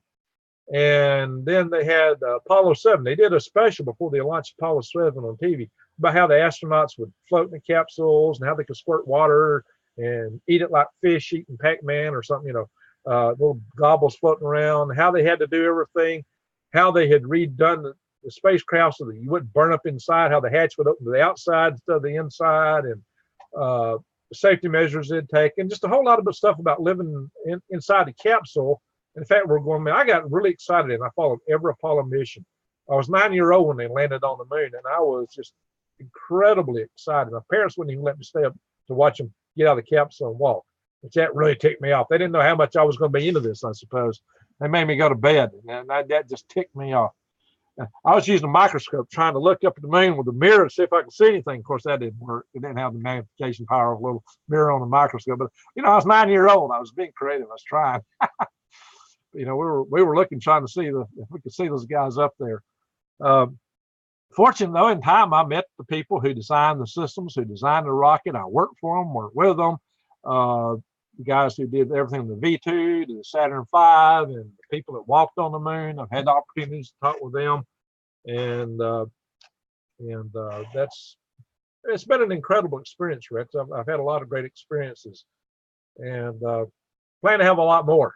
And that's why I want to survive. But the key thing is, I don't want to have to go into survival mode. I would like to preserve things and put it where lots of us are living and working space. That's why I've all my life promoted space, because I knew there were risks and I knew we had to get out there.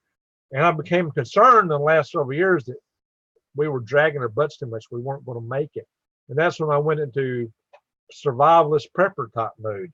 And this is why I opened a worm farm. That's why I started organic gardening. And that's why I made it a market garden. And, besides that, I work in, the federal government funds the work I do. And I don't know when the wheels are going to come off this train. We got a $20 trillion debt, Rex. And so I figured I got 2 acres here, and I run a farm from 2 acres. I asked myself, what can I do on my own 2 feet on my own 2 acres? And the first answer was worms, because it's like a ground floor. If you want to garden and you want to survive, and if you're not worried about this other stuff, you just want to have good, clean food, and you want to be organic and recycle your kitchen waste and turn it into good compost to grow your food. Worms are the best way, Rex. You can't beat it. And so I realized this is a cutting edge ground floor opportunity. That's why I went into it. And, so from aerospace to worm farming, my feet's planted firmly in the ground, but my head's still in the stars. Yeah, that's perfect. And then you can take the two and incorporate them. And when you do travel the stars and you've got this really cool spaceship that's designed where you don't age when you're actually in the capsule, and you've got all that stuff with you.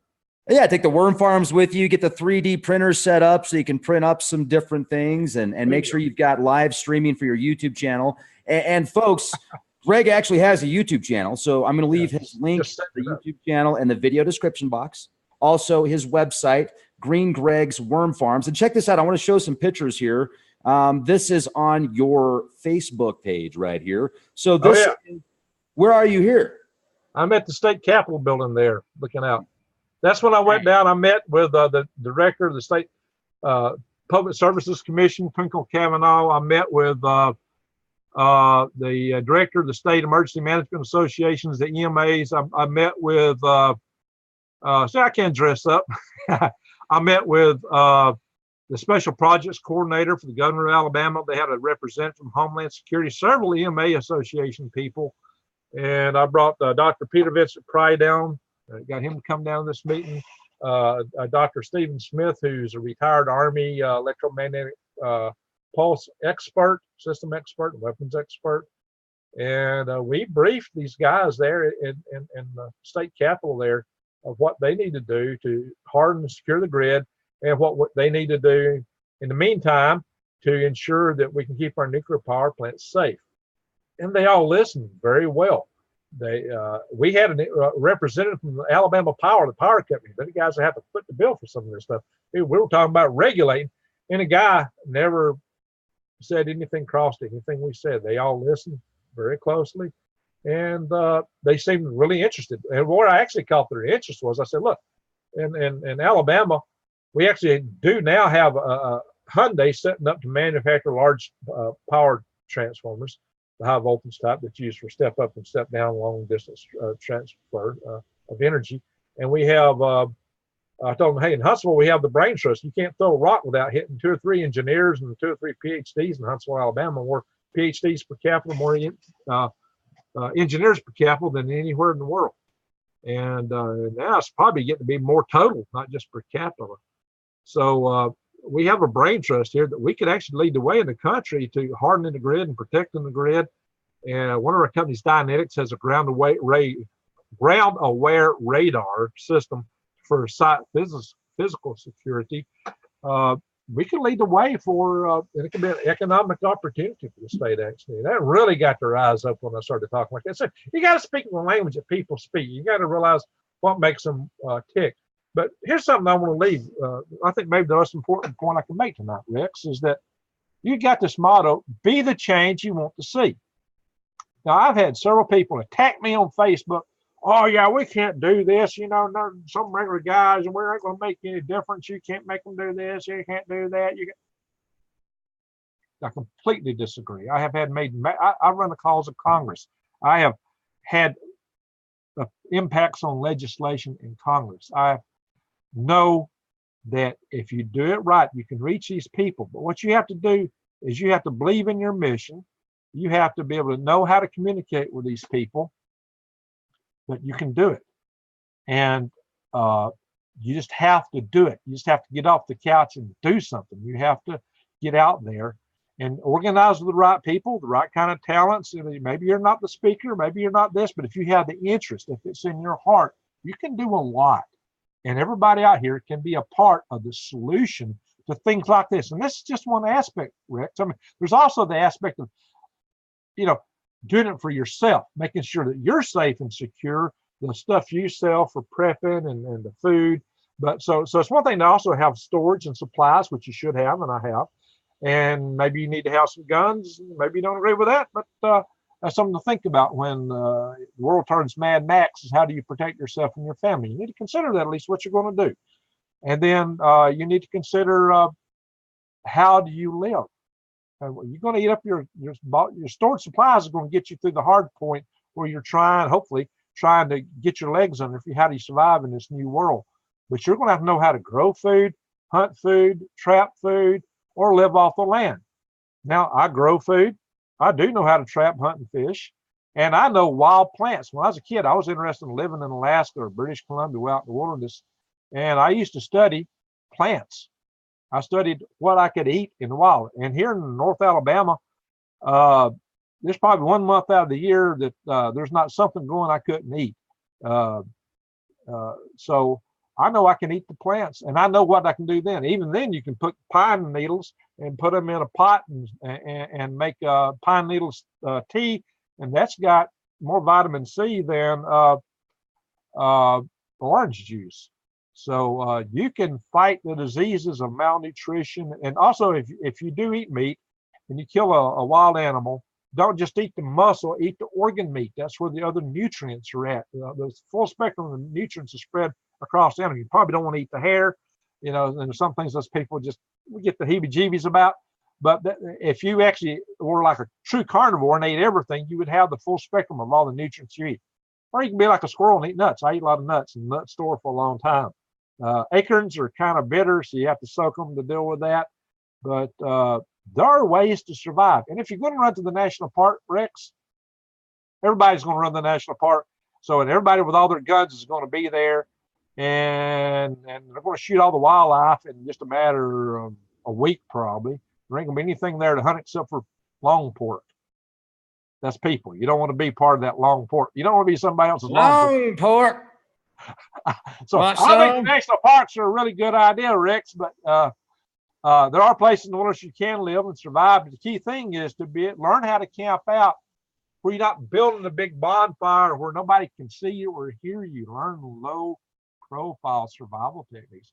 How do I string out a bed or a camp that nobody can see in the brush down low? How do you keep the mosquitoes off of you? Can you hang a little hammock down?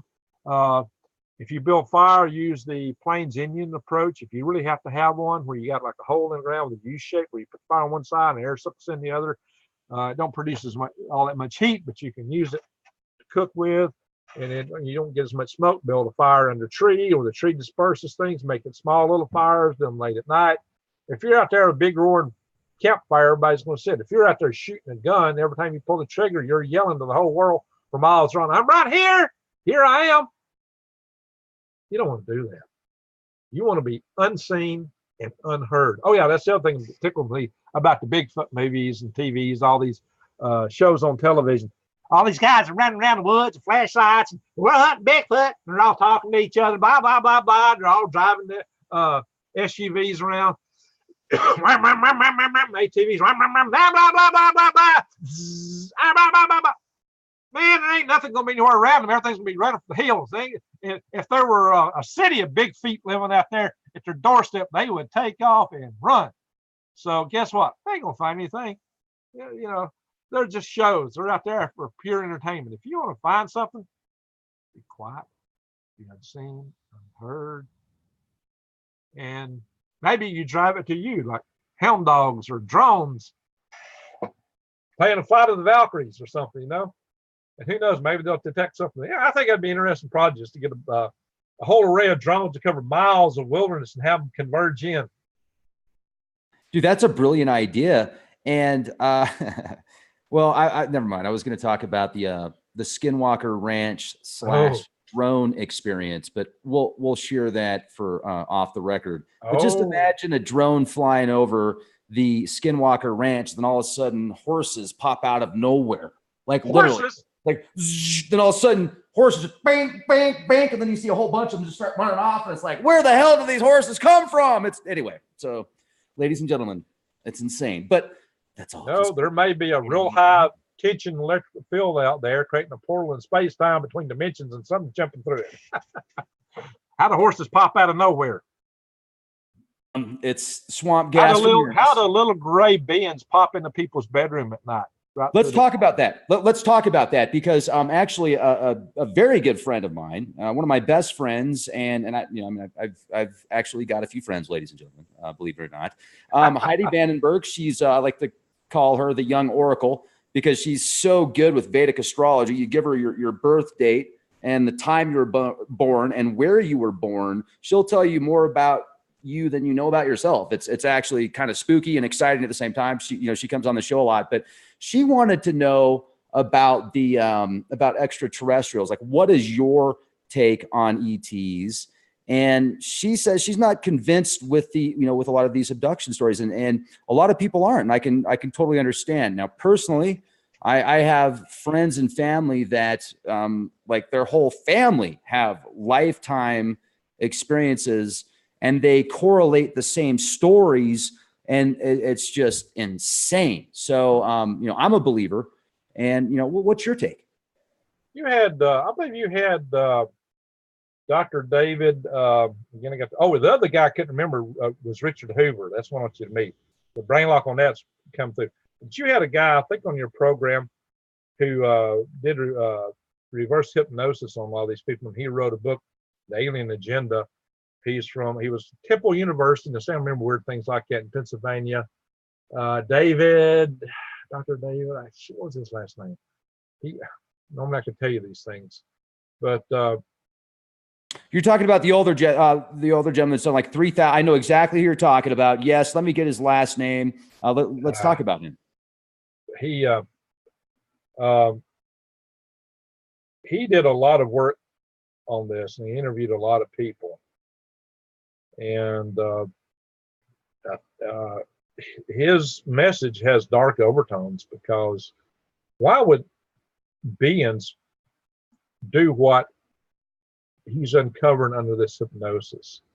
Under this hypnosis, he's before this got out in the public, he was interviewing people from all over the country, and he was getting the same stories, the same phenomenology. This is before the little grays became the popular image of these things.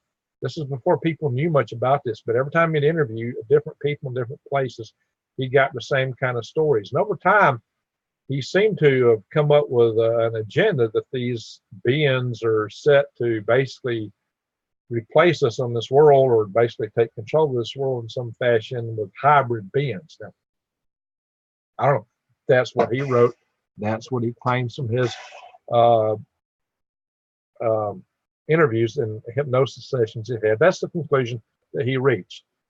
Now, whether that's correct or not, who can say? But you have Richard, what's his name? Greer. Is it Richard Greer? But the Dr. Stephen Greer. Stephen Greer's out there going, I know how that's wrong. These aliens aren't bothering anybody. That's really a military op. And the military op is to scare people so they can come up with this agenda. So that stuff's not wrong. Well, Dr. Stephen Greer, let me ask you this. How big is our military? Because according to Dr. David, what is his name? David Jacobs. Jacobs, that's it. According to him, this is happening to millions of people. I mean, our military isn't big enough to exert a phenomenology and the secret space program is so big that would affect, excuse me, not infect, but it may be infecting so many people. I mean, I think Jacobs was projecting it was like 1 in maybe 100, 200 people that were having this phenomenology, maybe higher than that, a large percentage of the population. That would mean a lot of activity. You'd have to have a lot of UFOs or something up there doing this if this were to be true. Now, your friend with all his IR nighttime vision, he claims he's seen a lot of stuff. Hey, yeah, you're talking Wilbur Allen. Allen. Guy's footage is off the hook. He is, in my opinion, one of the best disclosure presenters. I mean, he's presenting disclosure on a daily basis with that stuff. I mean, they're not shooting stars. They're the technology that he is using. There may be a few that are. A few of them may be. I mean, I've seen there's a few of them look like might have been. But the thing, but he had some really odd looking things there too. It's like, what is that? Just odd looking things.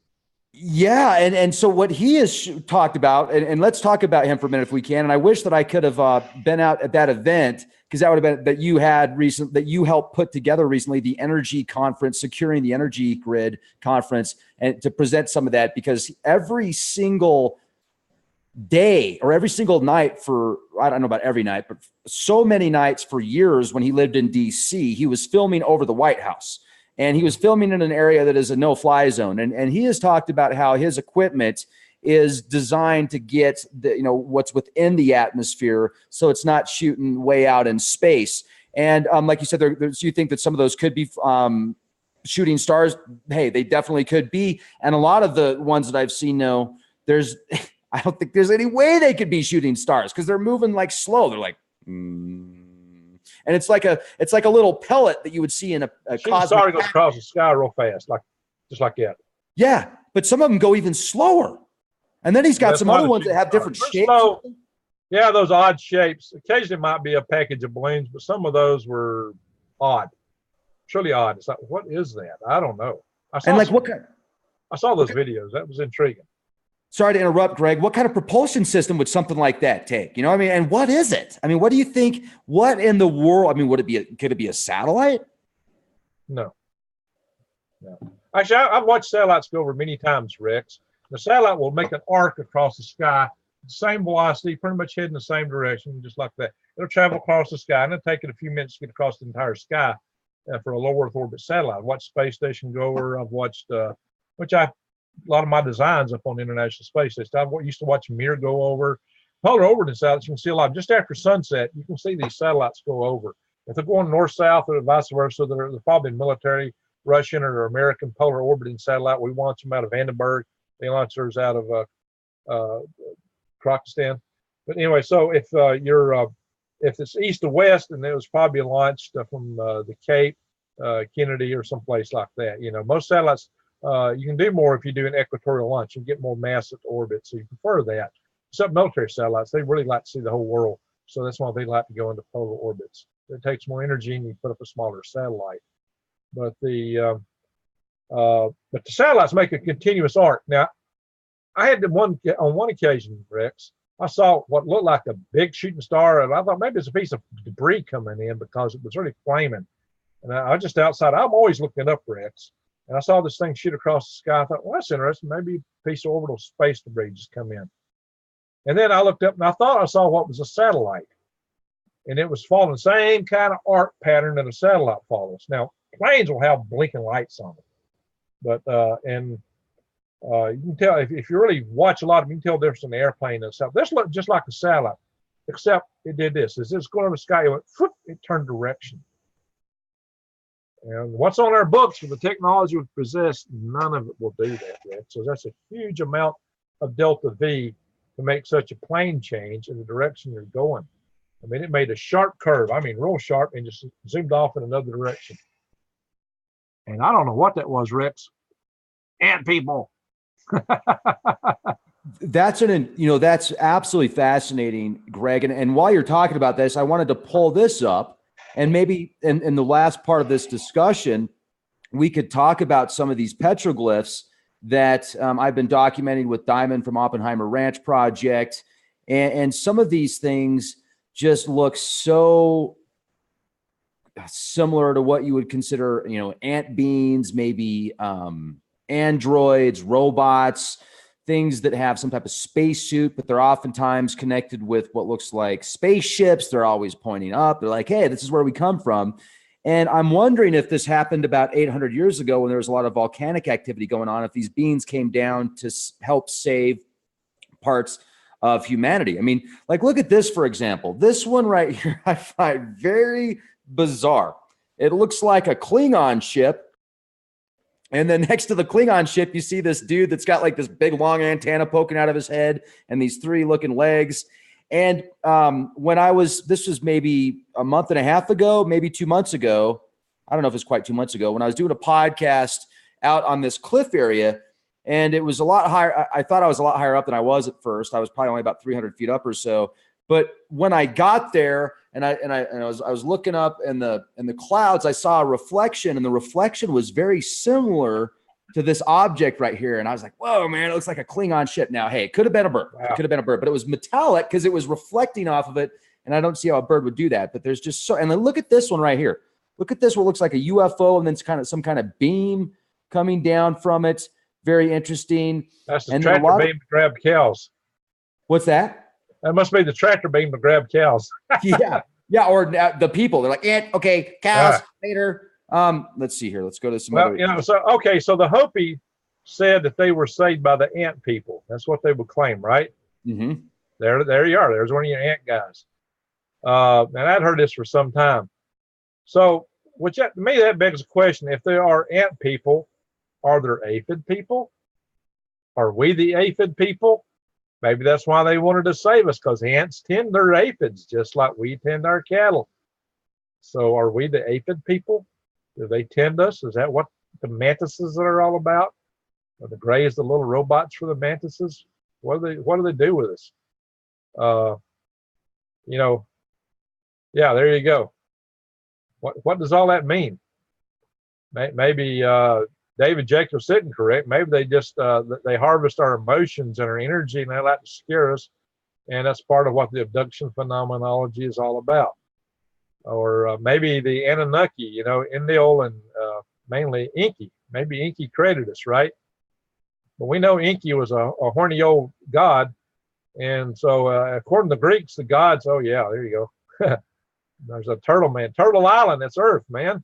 A snake eating a bird, and somebody with a bow and arrow, right? Oh my God!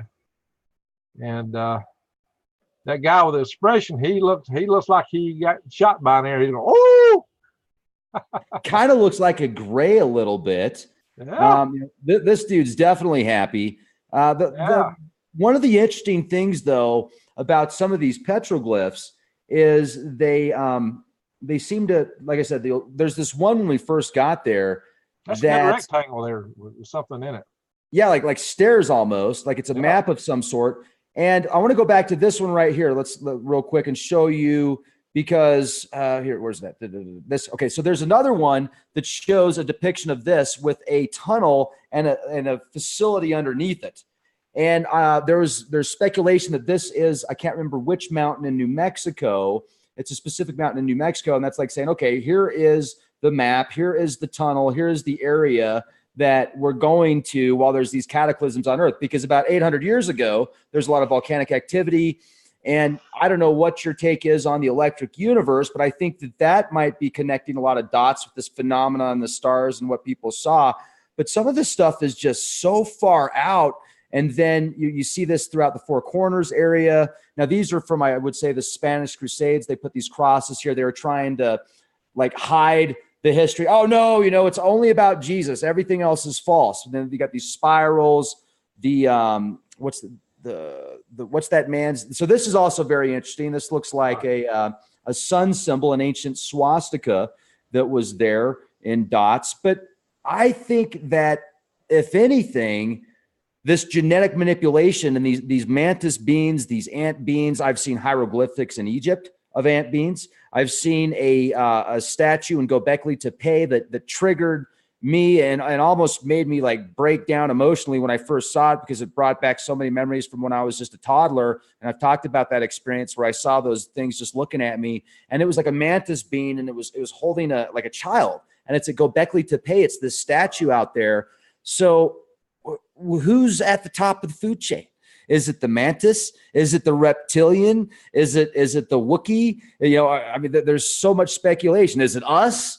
What is it? Who is it? There could be ETs that look just like us walking around here right now, and you would never know the difference. My uncle, he lives in Huntsville, and you know, he's had some very cool positions in authority, you know, working with alphabet guys and stuff like that. He always says, "Hey man, I'm just a document carrier." So, hey, I get it. All right. But he told me one time, he said, "Rex, ETs, if anything, they look just like us." The way that he said, I was just a kid when he said it. And I was like, yeah, I mean, that makes so much sense, because even if you read some of these religious texts, it says, you know, created in the image of God, or the Elohim, man created in the image of the gods. How would we know? Well, who's the gods? What are the gods? And exactly. The planets. I think that astrotheology originally bases the planets. And even one of your interviewers had talked about Enlil, and said when they created humanity that they were afraid they defended the higher God, the over God, and he was only one of the Anunnaki who referred to a greater God. And you know, I've pointed out in the past that these Anunnaki, they had bodies. They existed at a point in time and space, just like you and I do. Therefore, I refer to them as point source beings. And so they may have a lot of power. Tachyon level yet? Bingo, exactly. The tachyons everywhere instantaneously. Or the one electron theory of the universe. You know, there's different ways to get at it. So, what I would think is the creator God, the true God, would be outside of this universe, kind of outside looking in. And, but all these other things are part of our universe. Now, to us, you know, sheep herders and goat herders in the past, you know, if you didn't go to the islands in the Pacific, they considered American soldiers in World War II gods coming over the airplanes. The Aztec thought the Spaniards riding horses and metal press plates, carrying primitive wheel lock, not even flintlock rifles, were gods, until they saw them bleeding, at least. So, and then you still got the cargo cults out in the Pacific Islands. So, what's a god? What does God mean? How do you define it?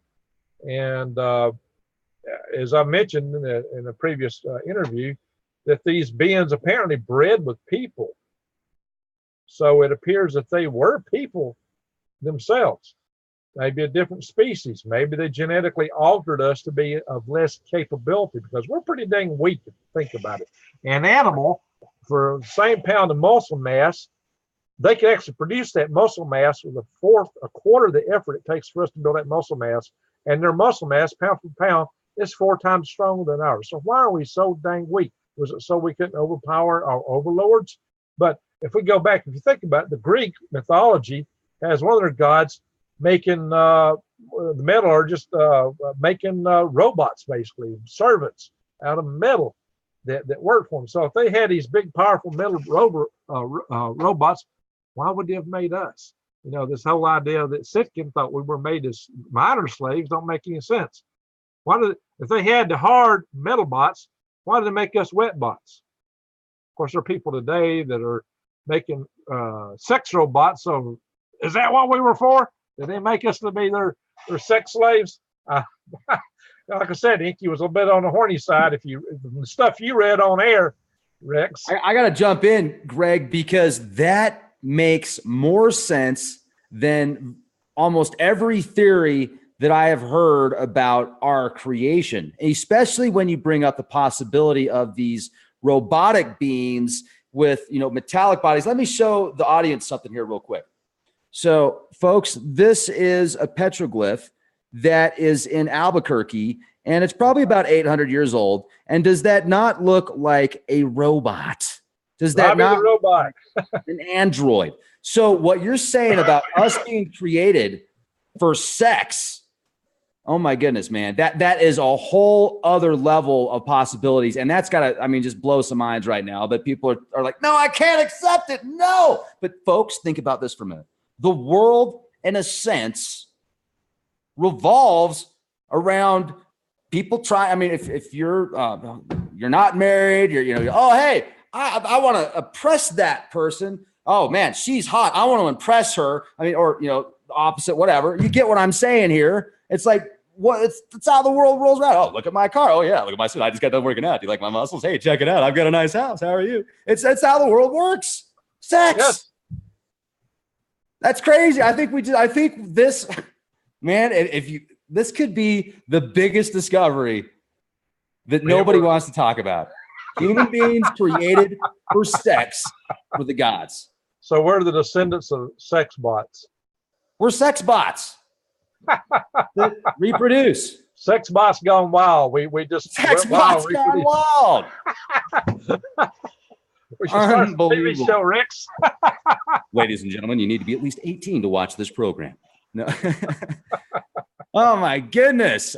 This is crazy, man. I mean, this is some deep thoughts and another very interesting synchronicity that I want to bring up. So maybe that's why the ant people like us aphid people. Maybe there's more to it than we realize. Put a whole other dimension on those little probes they like to do to people, I know, and you thought they just wanted. Why are they obsessed with anal probes? What is that all about?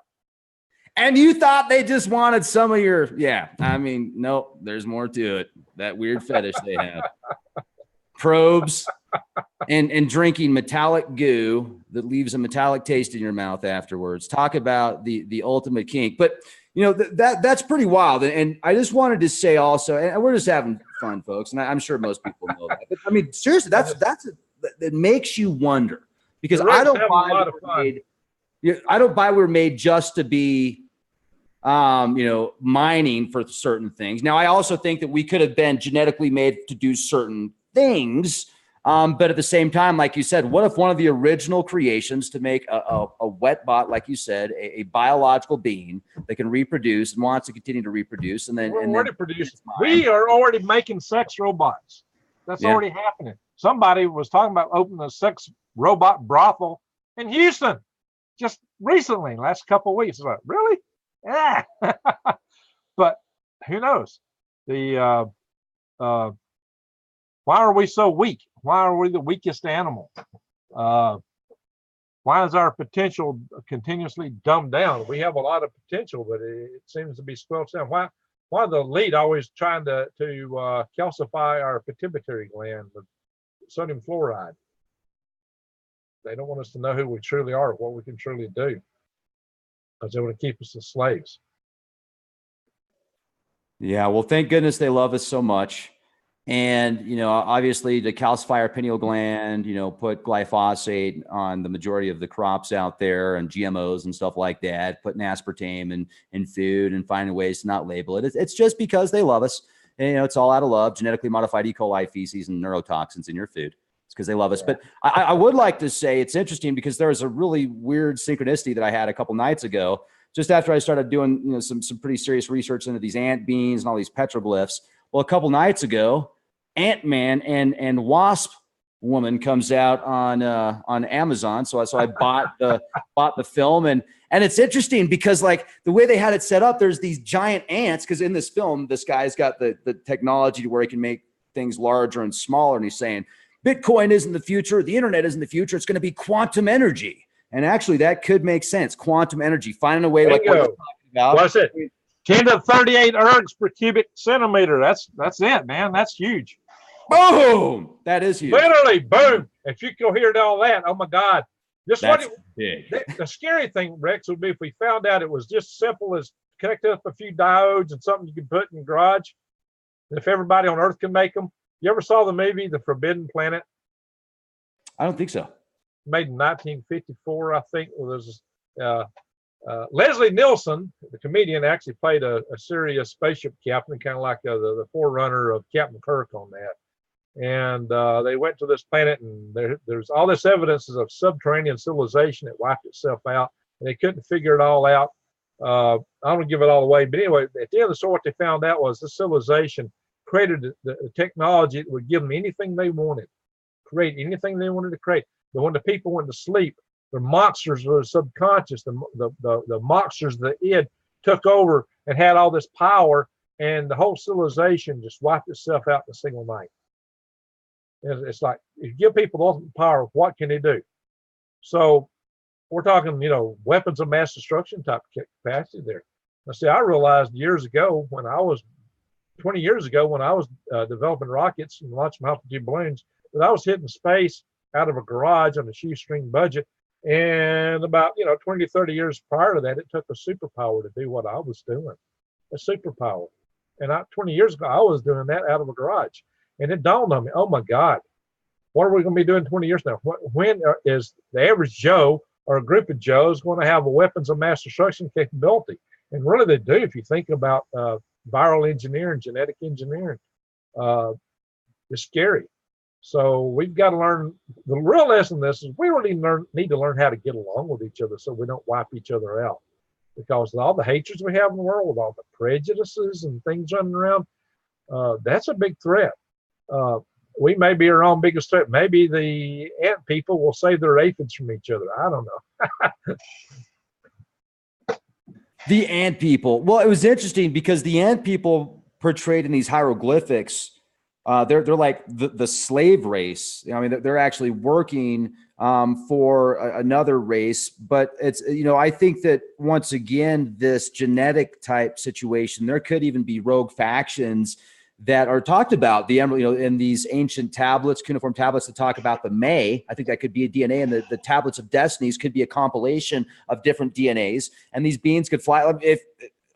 So it's as crazy to think about it, saying it's true, as crazy as saying it's not true. Either way, it's like a 50-50. There could be a rogue, and actually I've had Daryl Sims on the show several times that's talked about this. I mean, this, former CIA, lifelong studying and researching abduction cases, going to people who have these chips, pulling chips out and such. And he talks. I like to see that, man. You need to introduce me to him someday. I need to talk to him. Absolutely. I would love to. And I'd love to meet him in person as well. Very nice guy. And he talks about a spaceship, a rogue spaceship that has these beings that clone other beings, and they go around, abducting people, taking their DNA. And if that you fits with David Jacobs, what he's finding too. Those two mesh together. They totally don't fit with Stephen Greer. See, Stephen Greer, I haven't done enough research into Mr. Greer's work. I did talk to some people that told me a bit about how he started an application a while ago, even that you could kind of, I don't know if this is true or not, so don't quote me on this, folks. And this is just what I heard, where you could actually call in ETs. But anyway, so I'll have to do more research on that. If you've been abducted, you can do that. You can call them and you can summon them. You mentioned another friend of yours that had the capacity to do that. Oh, actually, yeah. It's just like summoning spirits or demons. You can summon them. And check this out. One of the gentlemen that I interviewed that was in the Great Pyramid of Giza and even went to the King's sarcophagus and checked out the Temple of Isis. They had some amazing experiences out there that they told me about, but also I wouldn't do what they did, and I certainly wouldn't recommend it in any way, shape, or form, because it was very frightening what they did. But they said, they're lucky the locals didn't kill them. If they knew what they were in there doing, they would have been in serious trouble. Oh, they are so lucky they made it back. Yeah, absolutely. If I were them, I would never go back in that country, because they'll probably get apprehended after they put that out on the net. Yeah, that is absolutely very true. I mean, yeah, so very never scary. Go back if I were them. Absolutely no way, shape, or form recommend what they did. What they did tell me was that when he was ISIS contacted Chris, and ISIS said that these do not talk to the Greys because they're in the same dimension as demons, which is very interesting. But then I think of, okay, so are all Greys the same? I don't think so. I think that once again, maybe just what he needed to hear at that moment specific grays that could be some biological bots designed by specific handlers could be at that level. Yeah, but again, what are demons? What are demons? What are all the? There's more stuff we don't know than there is stuff we do know. I mean, and tonight we're just speculating. I mean, I'm not offering anything here that's an answer to anything. It's just using, what I hear, what knowledge I've got, weave together my own thinking and thought experiments. But it's all wild speculation. I'm not claiming that any of this is true. It's just speculation and thought experiments, if you will. I know what Einstein had was thought experiments. You know what? How do we get here? How do we get where we're at? How do all these pieces fit together? I mean, let's face it. There are a lot of random pieces to this big jigsaw puzzle, and a lot of us are running around trying to figure out how it all fits together. And it's easy to dispense certain things. Like some people go, I don't believe in abductions. Well, if you've never had one, that's easy to say. If you've experienced this, it's like, what the devil is this? And it's easy. I got a friend who told me that he didn't believe in UFOs. And I said, well, why don't you? He said, well, I've never seen one. Now, this guy is one of the most highly focused individuals you ever seen. His name was Ronnie. I said, Ronnie, if one landed on top of your car, you wouldn't see it, because I've driven by the road beside him and tried to get his attention. I'd be blowing my horn and waving. He'd just be sitting there driving like this. He'd never know anything was around him. So I said, Ronnie, if one landed on top of your car, you wouldn't even know it. So what are they? That's the big question. You've got your friends who've got their videos. What was that? Some of it might have been meters. Some of it might have been balloons, but I'm not sure that explains it all. What are all those videos, and why so much of it? Then how does Dr. David Jacobs get the kind of testimonies he gets from the wide spectrum of interviews he did? And other people have gotten the same kind of stuff. Now, is he interjecting this? Some people claim the hypnotist interjects this through their own prejudices in interview, but that's kind of hard to swallow when so many different people were doing it, and some of them independently before they converge and compare notes, and we're finding the same kind of stuff. How did that happen? And I see a lot of different, it's babies when they can't see, everybody looks like aliens, and that gets fixed in their mind and subconscious. I've heard so many different wild things that it's people will go to great lengths to try to explain something they want to wash away. But can you do that? There's so much of it when the military fighters are getting videos and stuff. And what is that? Is it our own stuff? Is this a cover? I don't know. One of the oddest things I ever saw, Rex, I made a confession on the previous video. I'll tell you another odd thing I saw that makes no sense to me. I was jogging on Fort Greely on the road that goes to the airport there on the base at Fort Greely, Alaska. I spent 2 years there. And Rex, that's a place that gets a lot of wind. But so first, maybe I thought what I saw was an artifact of that. But I looked up and there was this object making a beeline, an exact path parallel to the road at the exact same altitude. It wasn't varying up and down. It wasn't going back and forth or this way. It was just a straight path, straight constant velocity. It was shaped kind of like a black surfboard, except maybe 5 foot long. Not as big as a surfboard. It was only about that thick, maybe, and maybe this wide. And it was coming over my head, maybe 80 foot up. But it was black, shaped like a surfboard, and it had a black post sticking right dead center out of the middle, sticking up. Didn't make any racket, no sound. I'm jogging along, looking at my sister. What the devil? I just stopped and watched it go over. And I was going, what is it? Is this some piece of trash caught by the wind? What is that? But it didn't do any of this, which I've seen paper bags picked up by the wind and whirlwinds. And you'll see any kind of thing picked up there. We had hurricane force winds up there every month. This meteorological team was established in Fort Greely in 1947 permanently. And you can find that data on the internet and know it to be true. You also discovered Fort Greely had a nuclear power plant that got decommissioned and the reactor core buried. My friend Ed Kiker buried that reactor core. I know about that. But anyway, what was that object? It was weird. It didn't fit any description of UFOs. Our drone technology in 1980, 81, when that would have happened, or I guess it was 81 probably, or might have been 82, just wasn't there. We didn't have that, at least on the books, we didn't have that kind of technology. It was too small for any beings of sentient capabilities that we're aware of to fit inside of him. I mean, you know, it might have been that thick, that wide, and, you know, yay long. It wasn't that big. At first, I thought it might have been a raven. We had a lot of ravens up there. When I first got to Alaska, man, it's cold up here. Even our crows are hoarse because they go, instead of God. Sound like Zorg, you know, General Zorg. That's what the ravens sound like. The man's so cold up here, the crows are hoarse. But they were ravens. But you know, there was no feathers. It was uniform. So I thought maybe it's a bird turned sideways, caught in the wind. You know, his wings wide open. You know, but no, it was like a surfboard. Nothing moved. No sound. Same azimuth. Same line it flew the whole time, Rex. Straight. Right over my head. I just stopped and watched it and disappear. It was flying directly parallel with the road that I was jogging on. Not some random off. Now, what was that? Sounds like a drone. It was watching you.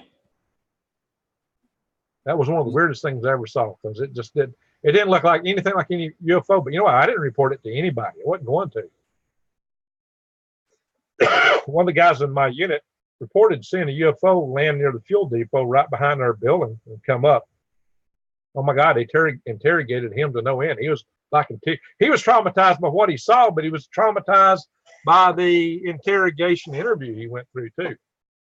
So I didn't want no part of that. I wasn't about to get into that. It's like, wow, that's weird. What was that?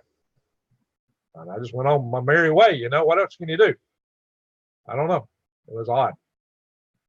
Wow, that's cool, man. That's exciting. It reminds me, you know, it reminds me a little bit of what Chris and I saw a few days ago when I had that interview with Travis Walt. Not because it was the same type of object, but I got this feeling it was like some kind of drone or something. Yeah. But I'm thinking to myself, is it one of ours?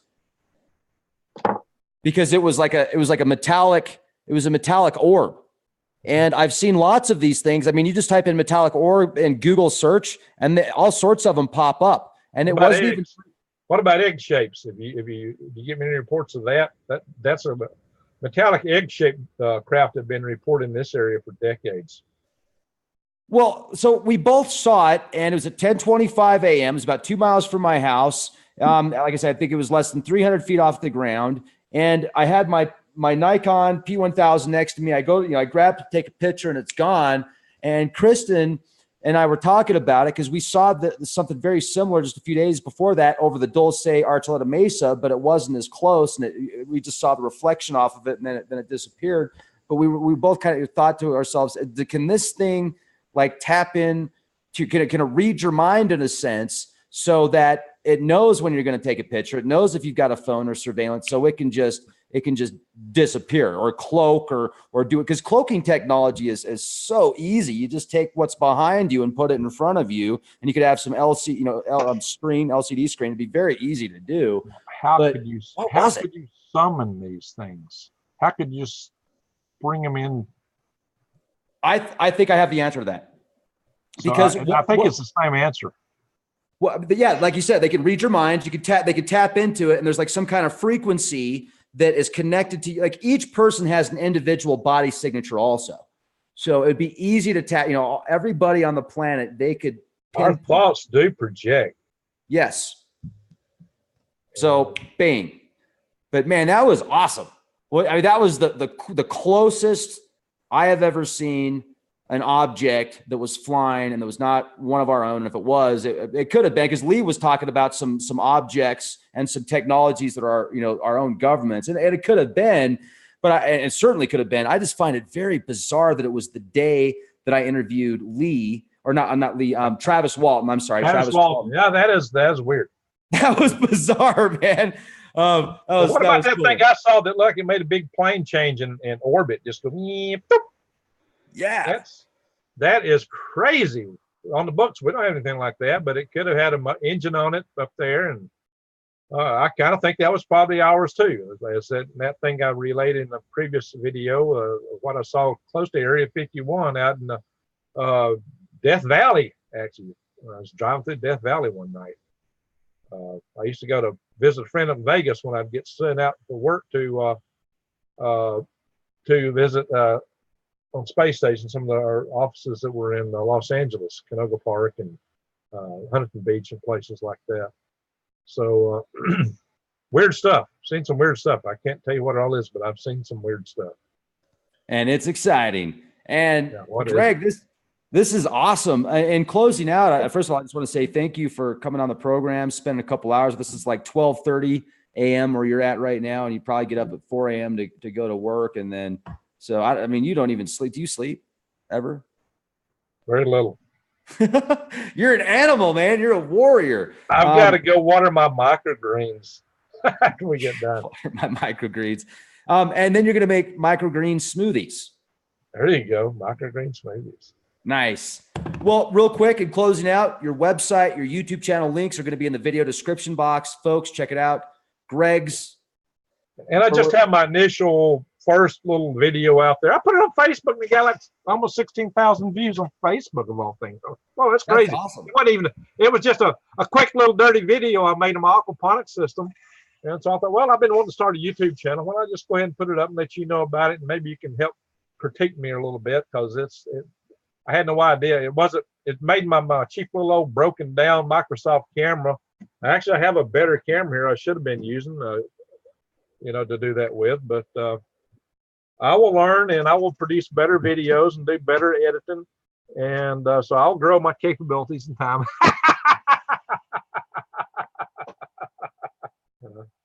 Wait, look at this thing. Check this out. Check this out. Watch this. Oh, that's nice. This is insane. Hold on. This has got a 30,000 millimeter zoom. Wow. It's 125 optical. And I need to figure out how to like hook up some dude, some night vision. That extended out there like Inky when he gets one of his wet bots. Yeah, what do I got over here? Yeah, people are like, Rex, what are you doing with that thing? Man, I'm like, what are you thinking, man?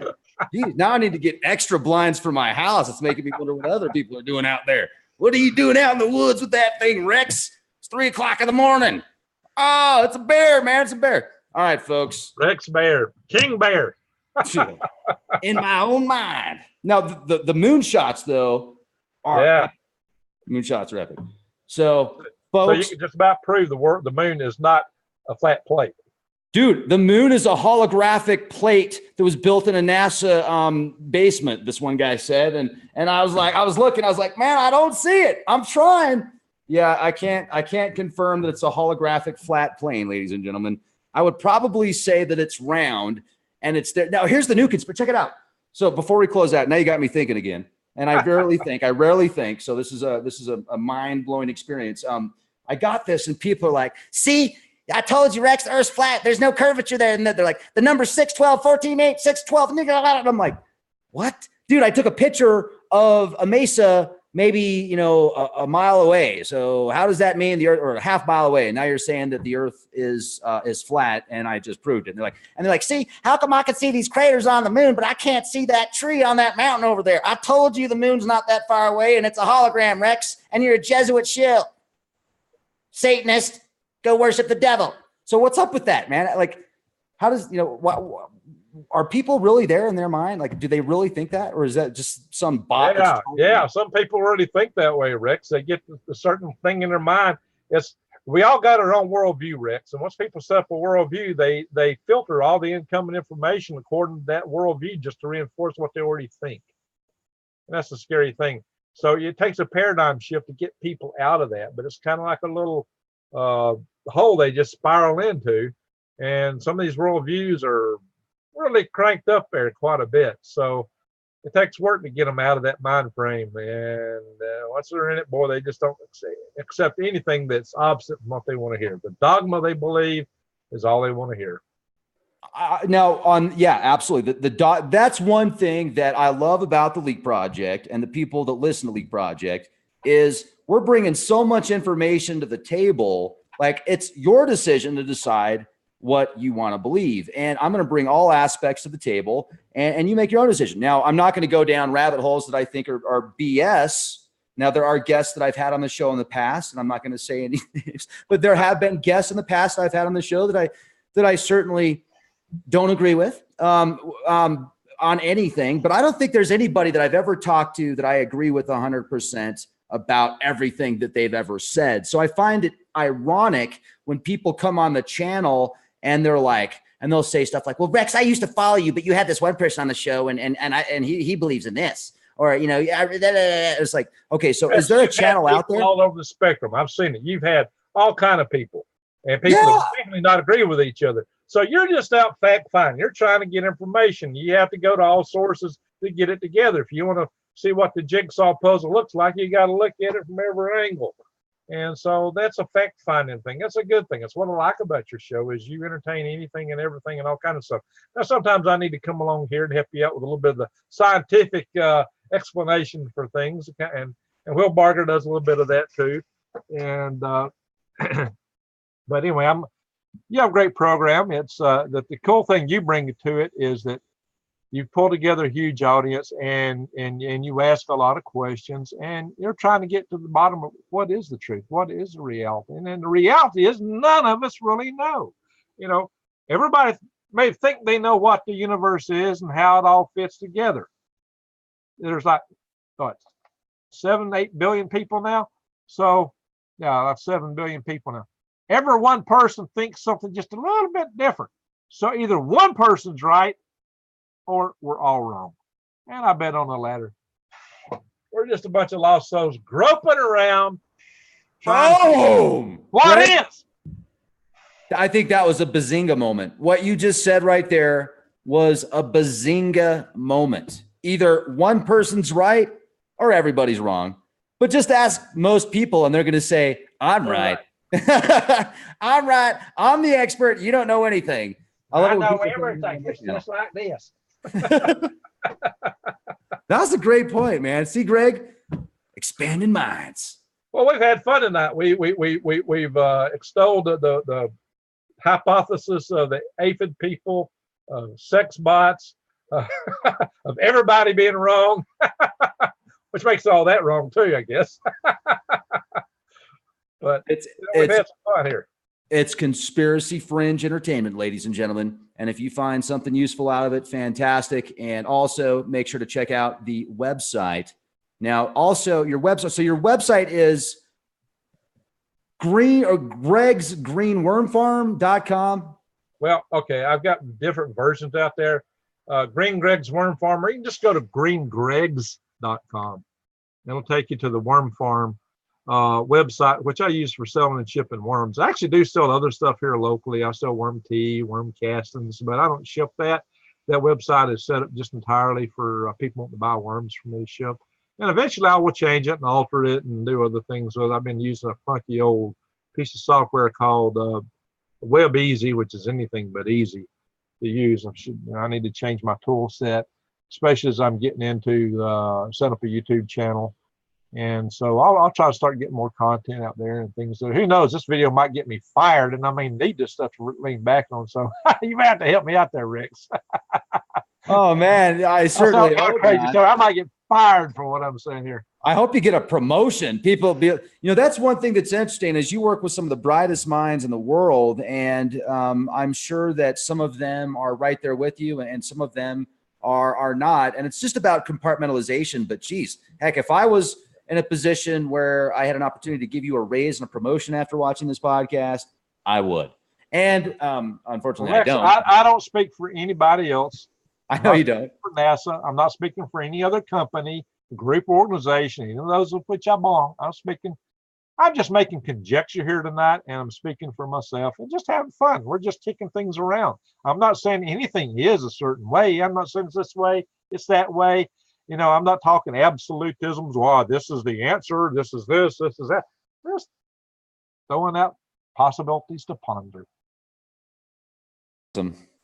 Fantastic. That's what I'm talking about. Ladies and gentlemen, be excellent to one another. Question everything if you want to know more.